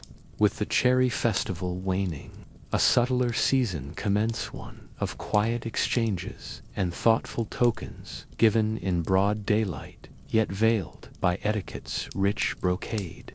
Among such gifts, the kagai hairpin held singular weight, carved from boxwood, tortoiseshell, or jade. It slid between buns of gloss black hair, like a whisper of devotion. Bankers could not record, and court scribes dared not chronicle. A woman wears a hairpin at the pulse of her thoughts, an old proverb declared, and everyone listening beneath moonlit beams understood the proverb's unspoken second half. Therefore, placing a new pin is like touching the silent drum of her secret heart. Lady Aoi knew this, just as she knew the palace tracked every brooch and ribbon butt. She also knew that some melodies vibrate too softly for jealous ears. If the right pin were given, in the right hush, it could anchor vows more firmly than any fragrant poem or duet umbrella. Hiroyuki spent 3 dawns at his secluded worktable, crafting that anchor. He selected an unassuming sliver of deer antler, polished until it bore the soft mat of river stones. At one end, he carved a crescent moon no larger than a tear. At the other, a single magnolia bud, 2 symbols, twinned since the night their secret names were born. The design revealed itself only when light kissed the pin's spine. Otherwise, it looked humble, resonating with wabi-sabi restraint, perfect for voice-over lulls. Within the antler's hollow core, he tucked 1 grain of violet dust kiara, wrapped in silk as fine as spider silk. Body warmth would slowly coax the grains sent to bloom, meaning that only the wearer would ever inhale the full, private message. I am near, silent as moonlight through petals. Sealing the hollow, he smoothed edges with pumice, leaving no clue that the ornament contained anything but polish and patience. As final touch, he brushed a near-invisible ring of silver powder along the crescent's inner curve enough to catch starlight, not torchlight, and wrapped the finished piece in mulberry paper of dawn-gray hue. The problem, as always, was delivery. Since the cherry blossom sake exchange, Sadafumi's suspicions had flared anew. She dined regularly with the dowager's wardrobe mistress, and had quietly ordered inventory checks on every noblewoman's jewelry casket. Passing a hairpin through servants' channels now risked confiscation and gossip before Aoi ever glimpsed it. Sumaira proposed a detour through artistry. Takumi, the imperial hairdresser, a courteous elder whose knotted thumbs could spin everyday tresses into cloud swirls, owed Michiko a favor from decades earlier, when she'd interceded to secure him a villa near the river. If Takumi selected the kagai from seemingly random offerings laid out for his appointment with Lady Aoi, no one could claim intrigue. Professionals chose tools as instinct.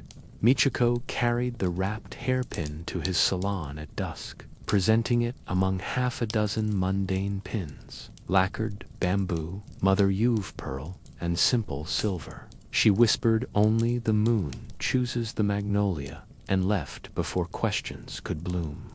Morning of the styling arrived, wrapped in soft breeze. Aoi reclined on a cedar bench, kimono sleeves folded like resting wings, while Takumi combed her hair into a layered coil meant to echo petals sheltering a bud. At the appointed moment, he lifted Hiroyuki's modest antler pin, weighed it between palms, and murmured, "Warmth suits this one." With practiced grace, he slid the pin along the underside of Aoi's knot, hidden from direct view yet close to the nape where heartbeat thumped gently against skin.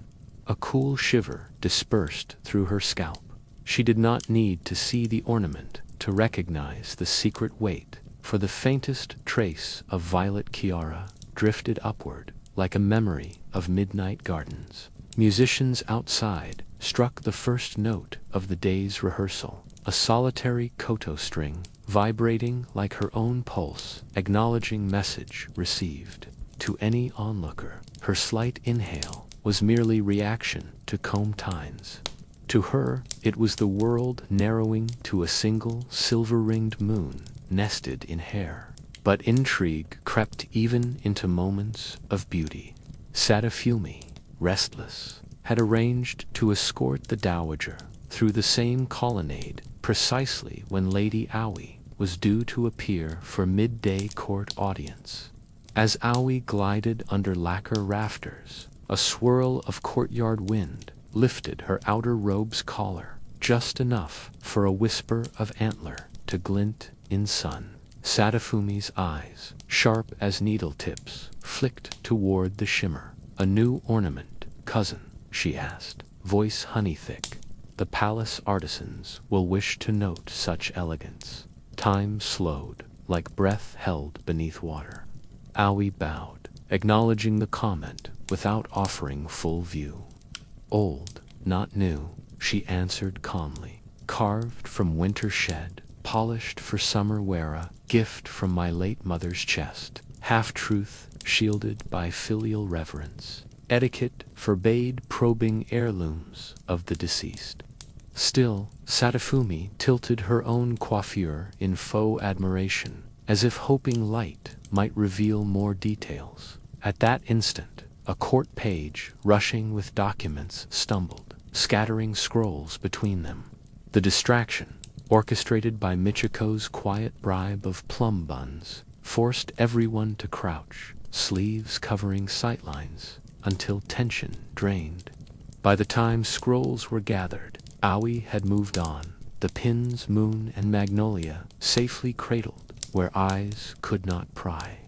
Inside the Hall of Loot, echoes, the day's agenda commenced. A debate on allocating rice surpluses to distant provinces. Hiroyuki delivered dry figures with steady clarity. Yet every time he bowed or gestured, his gaze flickered, never directly to Aoi. He could almost feel the thin Kiara grain warming, releasing invisible threads that coiled across the hall to wrap his own heart in steady reassurance. The debate ended in compromise. Merchants would dispatch surplus westward by fortified canal. No one noted the silent dialogue weaving among columns, moonlight in hair, echo in breath, equations balanced far beyond rice tallies. That evening, a light rain silvered the palace tiles. In her chamber, Aoi unpinned the antler ornament, inhaling the bloom of fragrance, now full, and found hidden along the shaft's underside 3 minuscule dots of ink, a code they'd adopted during tea lessons. 1. Wait. 2. Meet. 3. Water path. The sequence read 2, instructing rendezvous. She replaced the pin, signaled Sumair, and prepared for a twilight stroll to the North Lotus Pavilion. Outside, lanterns cast halos that shimmered in puddles. Frogs chirruped lullaby accompaniment.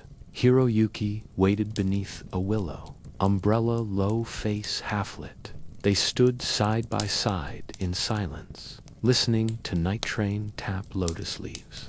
Only when a distant temple bell chimed did Aoi tilt her head, allowing moon crescent carving to catch amber light. Hiroyuki exhaled, the sound mingling with rain's hush the chapter's heartbeat.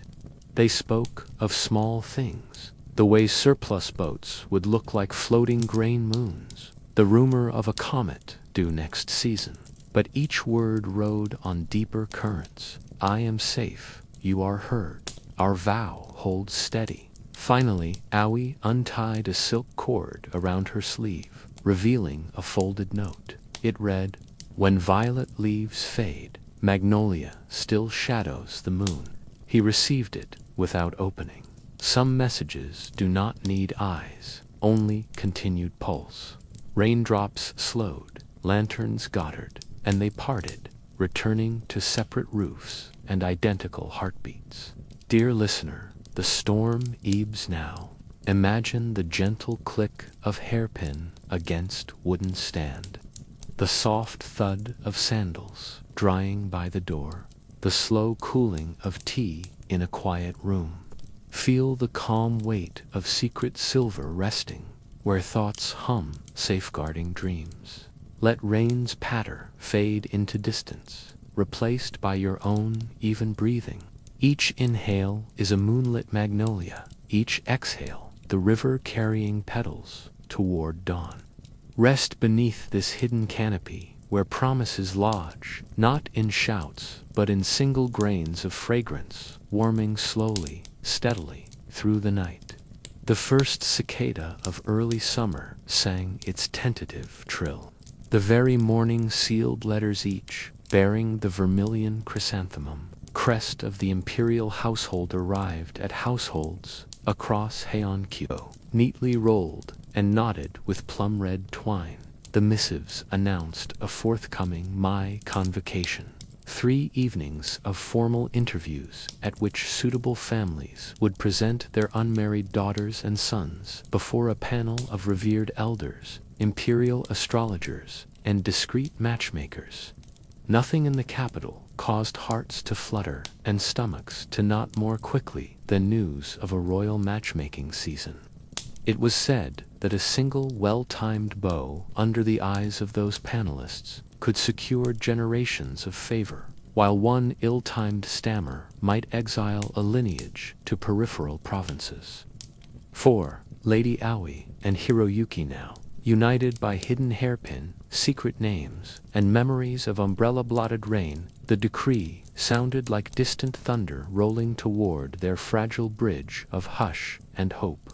Everyone knew that, in the end, marriages were less about hearts than about clans, alliances, and the delicate arithmetic of dowries and rice stipends. The lovers had balanced gossip, incense, and poetry with care. But parental intent was a force as patient as bamboo and just as unbendable once grown thick. Within Lady Aoi's ancestral compound, counselors scurried like ink drops on parchment. Her uncle, now de facto head after her father's long illness, received the letter with equal parts pride and trepidation. He summoned astrologers who compared her birth, hour of the rabbit, on the 22nd day of frost month, with charts of suitors whose families had quietly forwarded candidate scrolls. One name shimmered brighter than the rest. Lord Masahiro, a newly minted district governor, whose clan owned forests of prized cedar in the southern provinces. The cedar, Uncle reasoned, would finance temple restorations, thus elevating their family's karmic merit. Aoi listened to these deliberations behind a reed blind, face expressionless, while her mind raced beneath stillness like minnows under lily pads.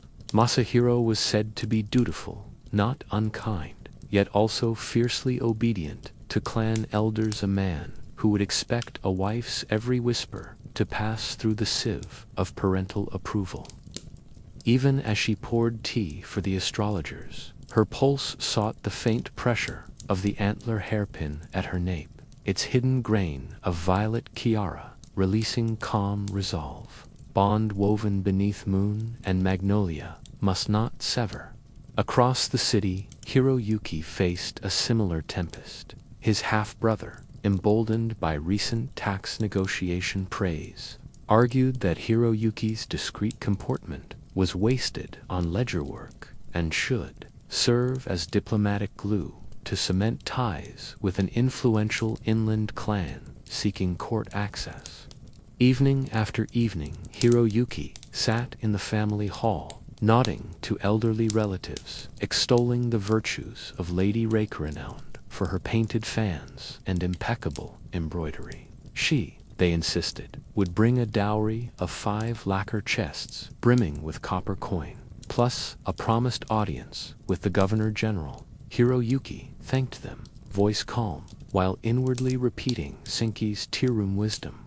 Strength is knowing when to change color and when to remain. To remain, he needed strategy rather than rebellion.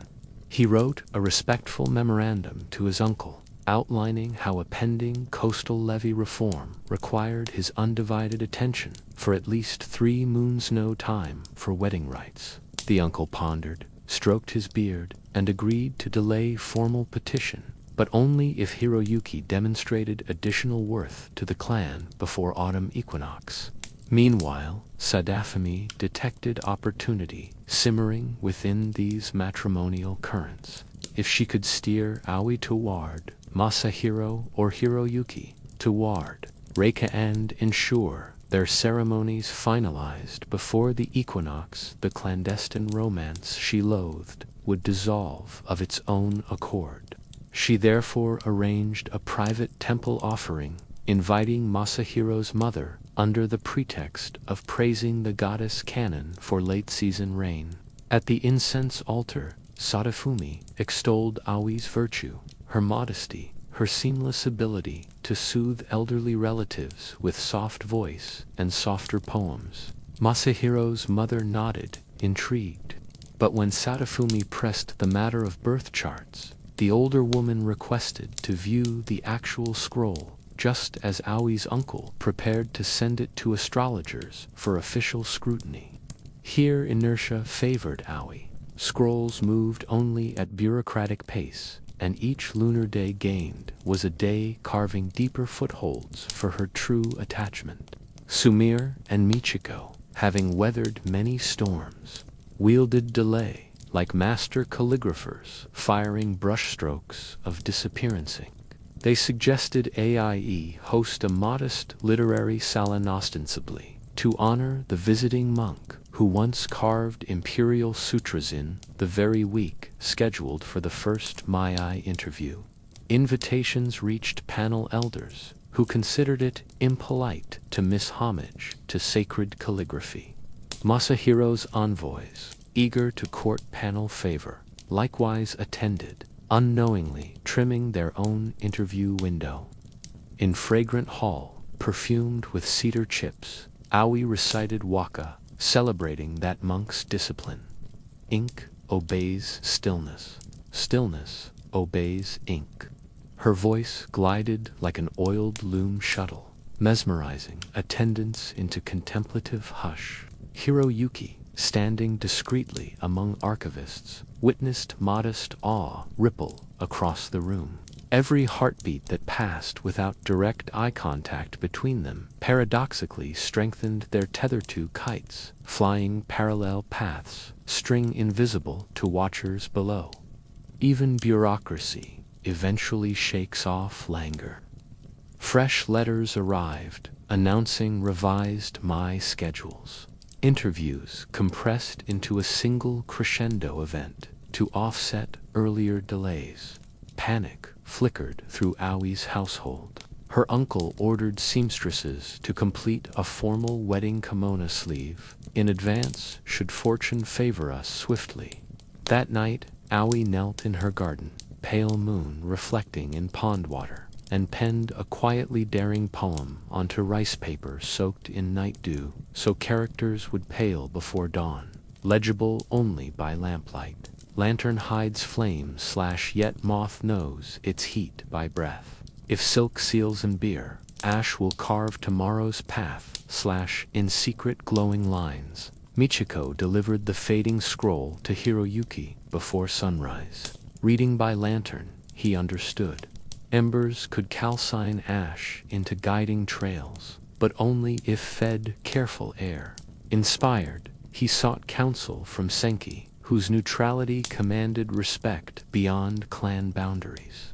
The tea master listened, eyes half closed, as Hiroyuki recounted Mai deadlines. Senki offered no direct advice, only reminded him that the emperor's court prized harmony above all. A river, he said, does not declare war on rocks. It flows where space allows. He suggested that Hiroyuki volunteer as deputy coordinator for the Mai logistics an unexpected task that would place him adjacent to every seating chart and guest registry. Such service, Senki hinted, might let him nudge currents without damming them. Hiroyuki embraced the plan. By day he arranged table lengths, candle counts, and musician rosters. By night he inserted subtle conflicts. A miscopied birth hour, rendering Masahiro briefly incompatible with Aoi's chart. a gentle reminder to Reika's steward that eclipses occurring near her betrothal month were astrologically inauspicious. Each revision demanded further divinations, extending consultation until after the equinox precisely, when Hiroyuki's tax reform report would be due, the clause that bought him time. During these maneuverings, hairpins and hidden fragrances persisted as Morse code heartbeats. Whenever council meetings convened, Aoi allowed the antler pin's silver crescent to flash briefly as she bowed. Hiroyuki answered by adjusting his sleeve to reveal the violet cord looped through his seal case. Two unsuspecting ministers. The gestures looked like innocuous fidgets. To the lovers, they were lighthouses in political fog. One humid afternoon, as Sadafumi passed behind Aoi's seat, she inhaled and detected faint kaera laced with sakura. Suspicion sharpened, but before she questioned the origin, a messenger arrived bearing news of an unexpected typhoon damaging cedar forests in Masahiro's southern fief's, a blow that would have his offered dowry. Court elders, pragmatic, quietly removed his candidacy from top tier. Fate, in the guise of weather, had tipped yet another scale. Months not quickly in palatial settings, each not a test of patience. By the second full moon after rain's retreat, only one suitor remained officially aligned with Aoi's chart. Lord Kenshin, scholarly cousin to the northern governor, admired for his flute playing, but hampered by a rumored fondness for solitude deeper than seasonal snow. His family hesitated. Could a famously calming lady thrive beside a man who conversed more with scrolls than with his own household? Aoi's uncle weighed pros and cons, while astrologers squinted at star maps. Still, no date materialized. Simultaneously, Lady Reika's dowry, chest-heavy in coin, but light in political novelty, seemed less sparkly compared to other prospects for Hiroyuki's clan. Summer heat wavered overhead, slowing administrative ink. Scrolls curled on clerks' desks as if succumbing to drowsy storytelling. In this limbo, the lovers found breathing room. They met thrice at dawn in the herb garden under guise of harvesting mugwort for temple incense. Kneeling among dew-flecked leaves, they whispered plans sketched in sand. If parental pressure tightened, Senki would petition the emperor to retain Aoi as his personal calligraphy, tutoran honorable post, deferring marriage indefinitely. Meanwhile, Hiroyuki discreetly arranged for his coastal levy reforms to be implemented by junior officers, freeing him to accept a temporary diplomatic assignment to the shrine city of Isfar, but reachable by correspondences hidden in pilgrimage reliquaries. Such roles, cloaked in duty, could reposition both without scandal. Each possibility was a stepping stone across swirling rapids, fragile yet luminous in morning light. For now, however, stillness reigned, a stillness thick enough to lull watchers into complacent nods. Sadafumi, exhausted by thwarted plots, shifted focus to her own potential match. Astrologers, weary of recalculations, requested vacation at mountain temples. Quiet settled like dust motes in a late afternoon library, and within that hush, a hairpin continued to warm at the base of Aoi's skull, releasing tiny breaths of violet scent, reminding her that patience, like love, can outlast seasons when braided with resolve. In Hiroyuki's writing desk, the hidden magnolia sachet faded yet persisted, echoing the vow etched inside the moon-rimmed cup. Petals fall upward when mirrored by moonlit waves. Dearest listener, as this intricate loom of alliances slows its shuttle for the night, feel the weave ease beneath your fingertips. Imagine lantern light pooling on genealogical charts, ink drying to velvety quiet. and distant flutes sighing through gauze curtains, while stars recalibrate above tiled roofs. Breathe in patience, breathe out tension. Let the soft cadence of political delay lull your thoughts the way a slow river lulls stones, rounding sharp edges into smooth calm. In the stillness between decisions, heartbeats continue, steady and sure, yours among them, guiding you gently, ever gently, toward tranquil dreams. The rainy heat of late summer surrendered at last to the first crisp nights of harvest. And with that change came a loosening of invisible strings that bound the capital's social hierarchy. Markets once steaming with midday haze now opened in dawn's cool hush, and nobles anxious to sample newly milled rice and early persimmons found polite excuses to wander streets normally ceded to merchants, artisans, and drifting performers.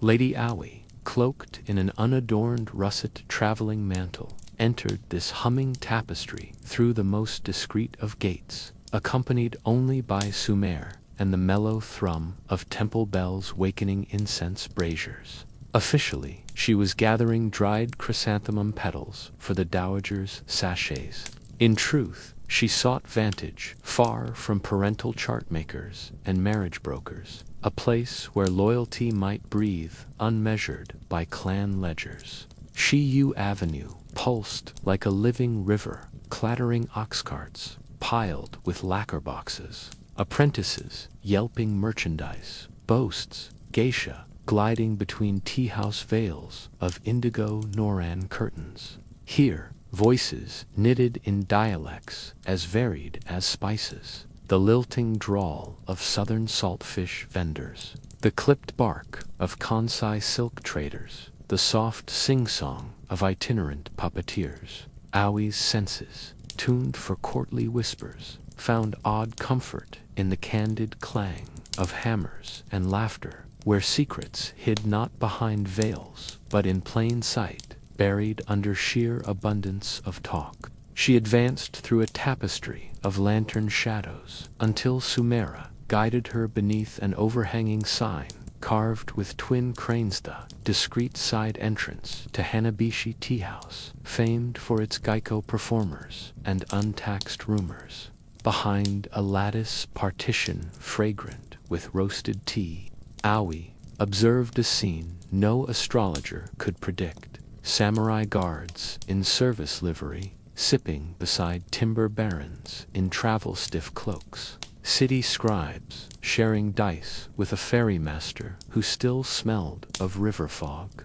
Each pair, though worlds apart by decree, bowed mutual respect brokered by Geico mediation. The mistress of ceremonies, Madame Chiona once, a palace lady-in-waiting who traded protocol for the sharper art of hospitality, recognized Aoi's refined carriage, despite the plain mantle. With subtle nod, she guided the noblewoman and her attendant to a secluded alcove overlooking the central stage, then departed to fetch tea, whisked so fine it foamed like dawn tide.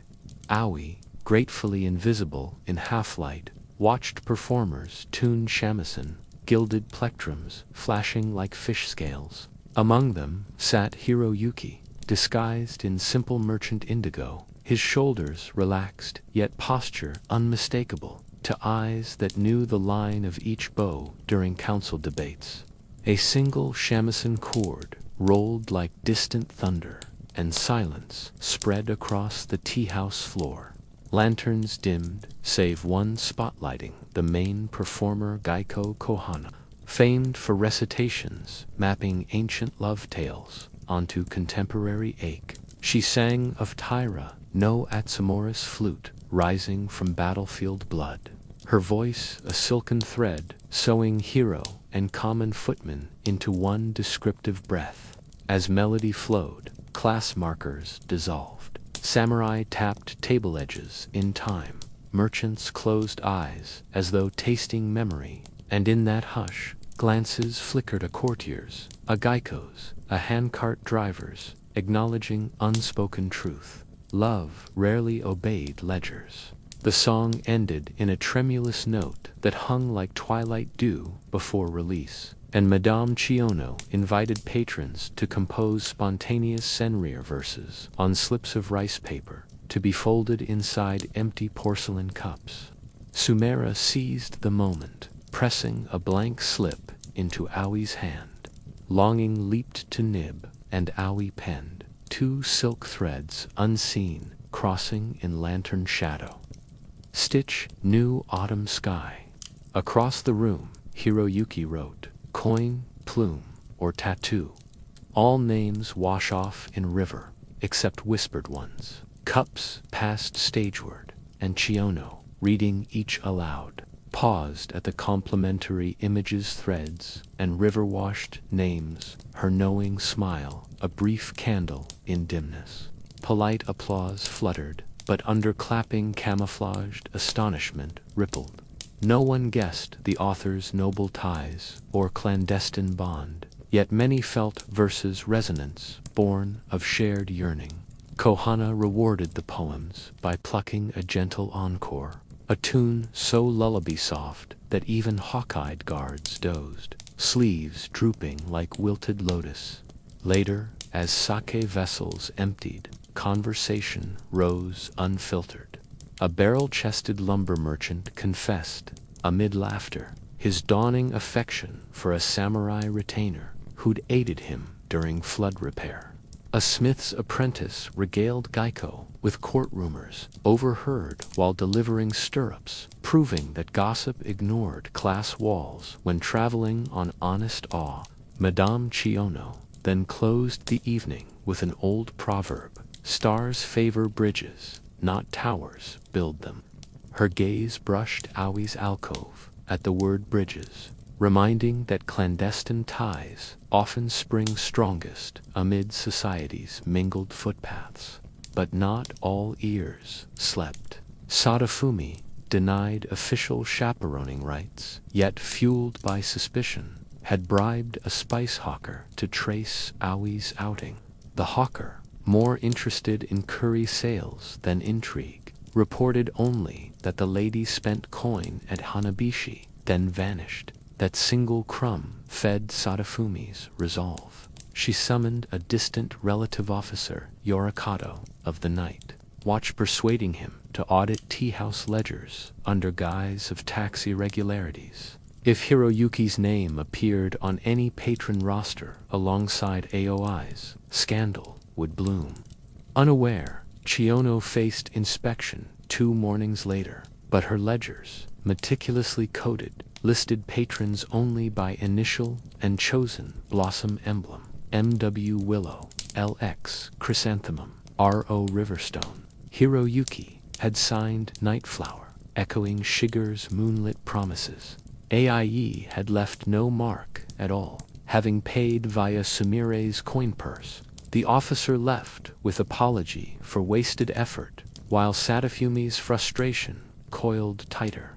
Meanwhile, the cross-class threads the tea evening showed Aoi began weaving further defense. She commissioned Sumer to purchase embroidered sleeves from a middle-rank clothier whose merchant guild just secured imperial contract, subtly binding her household to rising mercantile influence. She sent cedar sachets to Kohana and Chiono, ensuring ongoing loyalty from tea-house conduits that could muddy future gossip.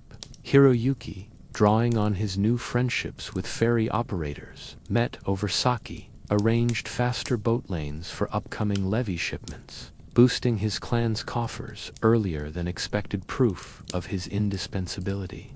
Together, their alliances not merely of hearts, but of mutual benefit to merchants, performers, and samurai retainers, formed a mesh too wide for single clan edicts to tear. One humid night, the Geico troupe traveled south to entertain at a shrine festival. Kohana, remembering 2 silk threads, carried Aoi's poem folded into her plectrum case. During intermission, she recited it before shrine lanterns, and listeners gasped at its clarity. The district governor's daughter moved, requested copy for her dowry chest. A passing monk praised its echo of sutra cadence. Word returned to the capital ahead of the troop. An anonymous poetess had captured seasonal essence. Aoi's uncle, hearing the praise, felt pride soften his earlier resolve for swift marriage. After all, fame for lyrical virtue raised the family's standing as surely as any cedar forest dowry. As autumn's first chill crept into eves, the Mai convocation finally convened, but momentum had shifted. Kenshin's clan requested delay, citing flute tour's obligations. Reika's family re-evaluated political alignment as levy news shifted. Imperial astrologers, fatigued, advised patience until winter solstice for clearer star readings. Parental alliances, once threatening to snap shut like bear traps, loosened by their own need for advantageous timing. In the interim, tapestry of cross-class bonds that Aoi and Hiroyuki nurtured insulated them, each merchant grateful for expedited ferries, each Geico indebted for cedar sachets, each humble guard who enjoyed unlooked-for sake now an unspoken sentinel shielding their secret. One late evening, long after curfew bells, Hiroyuki and Aoi found themselves again beneath waning moon in herb garden, the air crisp and smelling of pine smoke. They sat on a low stone, shoulder to shoulder, yet politely apart, sharing roasted chestnuts Sumire smuggled from palace kitchens. Between bites they spoke of the night at Hanabeshi, and how Kohana's song momentarily erased class lines. Aoi observed, "Sometimes love borrows others' voices to be heard safely," Hiroyuki answered. "And sometimes walls borrow our silence until lines blur between them and sky." They shared a quiet laugh, a breath steaming in cold air, and felt, for the first time, that survival was no longer frantic improvisation, but slow mastery of overlapping worlds, court and merchant, samurai and Geico, noble heart and common hush.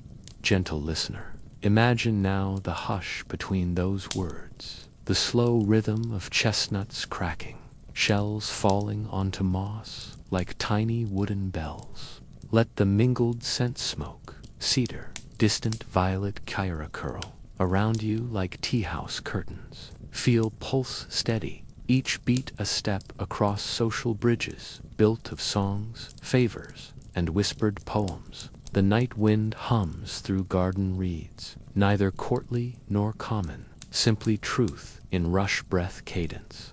Rest beneath that impartial sky, where heartbeats of all ranks rise and fade together, guiding your dreams through quiet alleyways lit by lantern glow, across moonlined canals, into restful dark, woven with distant shamisen echoes. For now, however, stillness reigned, stillness thick enough to lull watchers into complacent nods. Sadafumi, exhausted by thwarted plots, shifted focus to her own potential match. Astrologers, weary of recalculations, requested vacation at mountain temples, quiet, settled like dust motes in a late afternoon library. And within that hush, a hairpin continued to warm at the base of Aoi's skull, releasing tiny breaths of violet scent, reminding her that patience, like love, can outlast seasons when braided with resolve. In Hiroyuki's writing desk, the hidden magnolia sachet faded yet persisted, echoing the vow etched inside the moon-rimmed cup. Petals fall upward when mirrored by moonlit waves.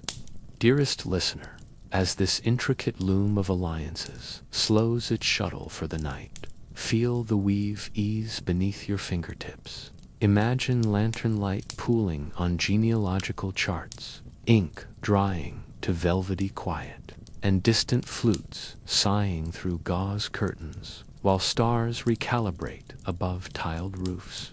Breathe in patience, breathe out tension. Let the soft cadence of political delay lull your thoughts the way a slow river lulls stones, rounding sharp edges into smooth calm. In the stillness between decisions, heartbeats continue, steady and sure, yours among them, guiding you gently, ever gently, toward tranquil dreams. The rainy heat of late summer surrendered at last to the first crisp nights of harvest. And with that change came a loosening of invisible strings that bound the capital's social hierarchy. Markets once steaming with midday haze now opened in dawn's cool hush, and nobles anxious to sample newly milled rice and early persimmons found polite excuses to wander streets normally ceded to merchants, artisans, and drifting performers. Lady Aoi, cloaked in an unadorned russet traveling mantle, entered this humming tapestry through the most discreet of gates, accompanied only by Sumer and the mellow thrum of temple bells wakening incense braziers. Officially, she was gathering dried chrysanthemum petals for the dowager's sachets. In truth, she sought vantage far from parental chart makers and marriage brokers, a place where loyalty might breathe unmeasured by clan ledgers. Shiyu Avenue pulsed like a living river, clattering ox carts piled with lacquer boxes, apprentices yelping merchandise, boasts, geisha gliding between tea-house veils of indigo Noran curtains. Here, voices knitted in dialects as varied as spices, the lilting drawl of southern saltfish vendors, the clipped bark of Kansai silk traders, the soft sing-song of itinerant puppeteers. Aoi's senses, tuned for courtly whispers, found odd comfort in the candid clang of hammers and laughter, where secrets hid not behind veils, but in plain sight, buried under sheer abundance of talk. She advanced through a tapestry of lantern shadows until Sumera guided her beneath an overhanging sign carved with twin cranes, the discreet side entrance to Hanabishi Tea House, famed for its Geico performers and untaxed rumors. Behind a lattice partition fragrant with roasted tea, Aoi observed a scene no astrologer could predict. Samurai guards in service livery, sipping beside timber barons in travel-stiff cloaks. City scribes sharing dice with a ferrymaster who still smelled of river fog. Each pair, though worlds apart by decree, bowed mutual respect brokered by Geico mediation. The mistress of ceremonies, Madame Chiona, once a palace lady-in-waiting who traded protocol for the sharper art of hospitality, recognized Aoi's refined carriage despite the plain mantle. With subtle nod, she guided the noblewoman and her attendant to a secluded alcove overlooking the central stage, then departed to fetch tea, whisked so fine it foamed like dawn tide. Aoi, gratefully invisible in half-light, watched performers tune shamisen, gilded plectrums flashing like fish scales. Among them sat Hiroyuki, disguised in simple merchant indigo, his shoulders relaxed, yet posture unmistakable to eyes that knew the line of each bow during council debates. A single shamisen chord rolled like distant thunder, and silence spread across the tea-house floor.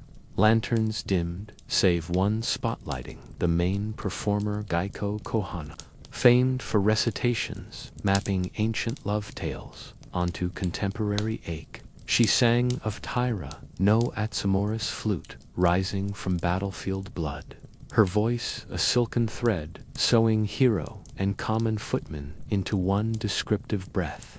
As melody flowed, class markers dissolved. Samurai tapped table edges in time.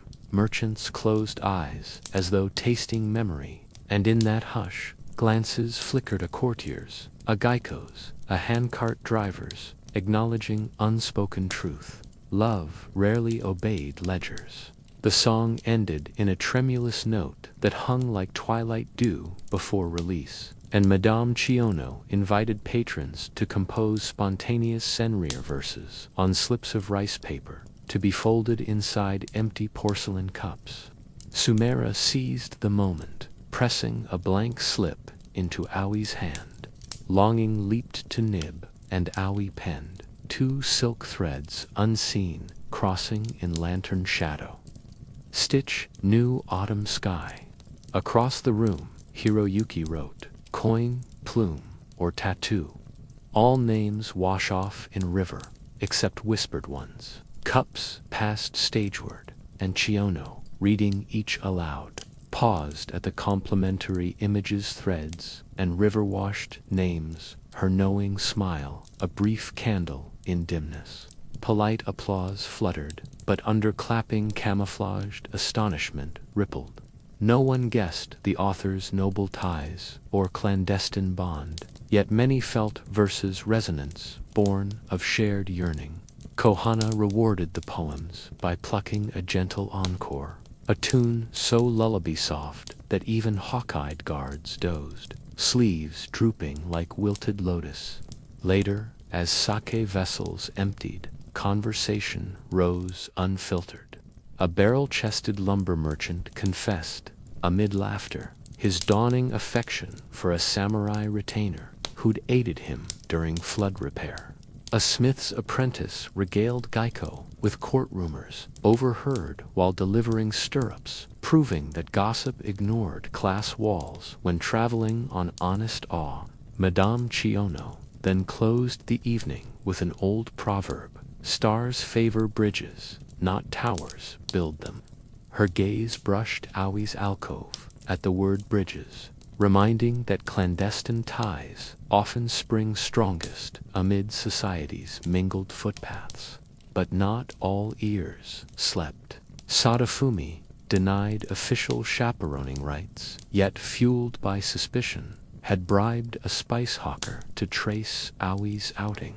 The hawker, more interested in curry sales than intrigue, reported only that the lady spent coin at Hanabishi, then vanished. That single crumb fed Sadafumi's resolve. She summoned a distant relative officer, Yorikato, of the night, watch persuading him to audit tea-house ledgers under guise of tax irregularities. If Hiroyuki's name appeared on any patron roster alongside Aoi's, scandal would bloom. Unaware, Chiono faced inspection 2 mornings later, but her ledgers, meticulously coded, listed patrons only by initial and chosen blossom emblem, MW Willow, LX Chrysanthemum, RO Riverstone. Hiroyuki had signed Nightflower, echoing Shiger's moonlit promises. AIE had left no mark at all, having paid via Sumire's coin purse. The officer left with apology for wasted effort, while Sadafumi's frustration coiled tighter. Meanwhile, the cross-class threads the tea evening showed Aoi began weaving further defense. She commissioned Sumer to purchase embroidered sleeves from a middle-rank clothier whose merchant guild just secured imperial contract, subtly binding her household to rising mercantile influence.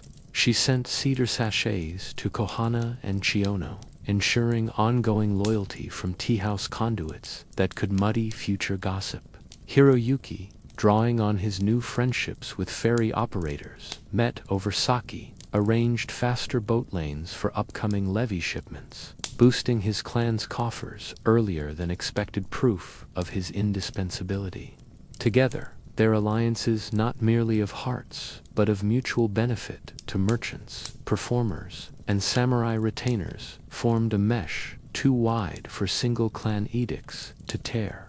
One humid night, the Geico troupe traveled south to entertain at a shrine festival. Kohana, remembering 2 silk threads, carried Aoi's poem folded into her plectrum case. During intermission, she recited it before shrine lanterns, and listeners gasped at its clarity. The district governor's daughter, moved, requested copy for her dowry chest. A passing monk praised its echo of sutra cadence. word returned to the capital ahead of the troop.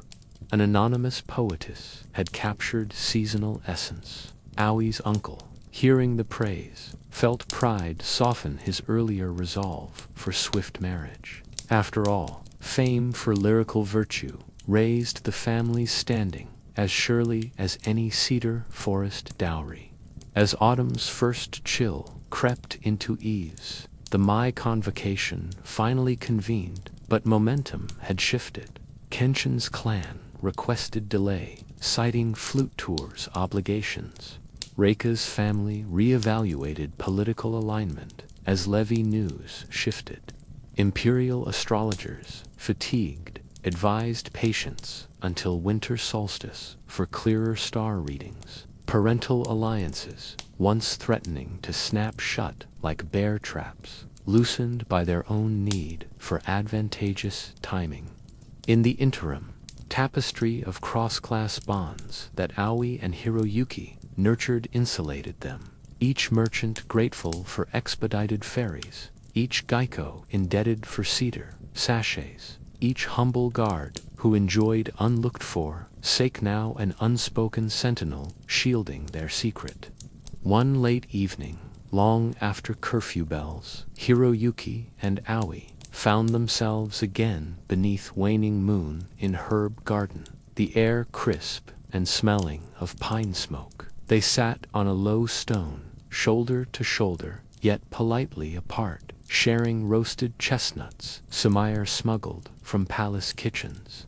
Between bites they spoke of the night at Hanabeshi, and how Kohana's song momentarily erased class lines. Aoi observed, "Sometimes love borrows others' voices to be heard safely," Hiroyuki answered. "And sometimes walls borrow our silence until lines blur between them and sky."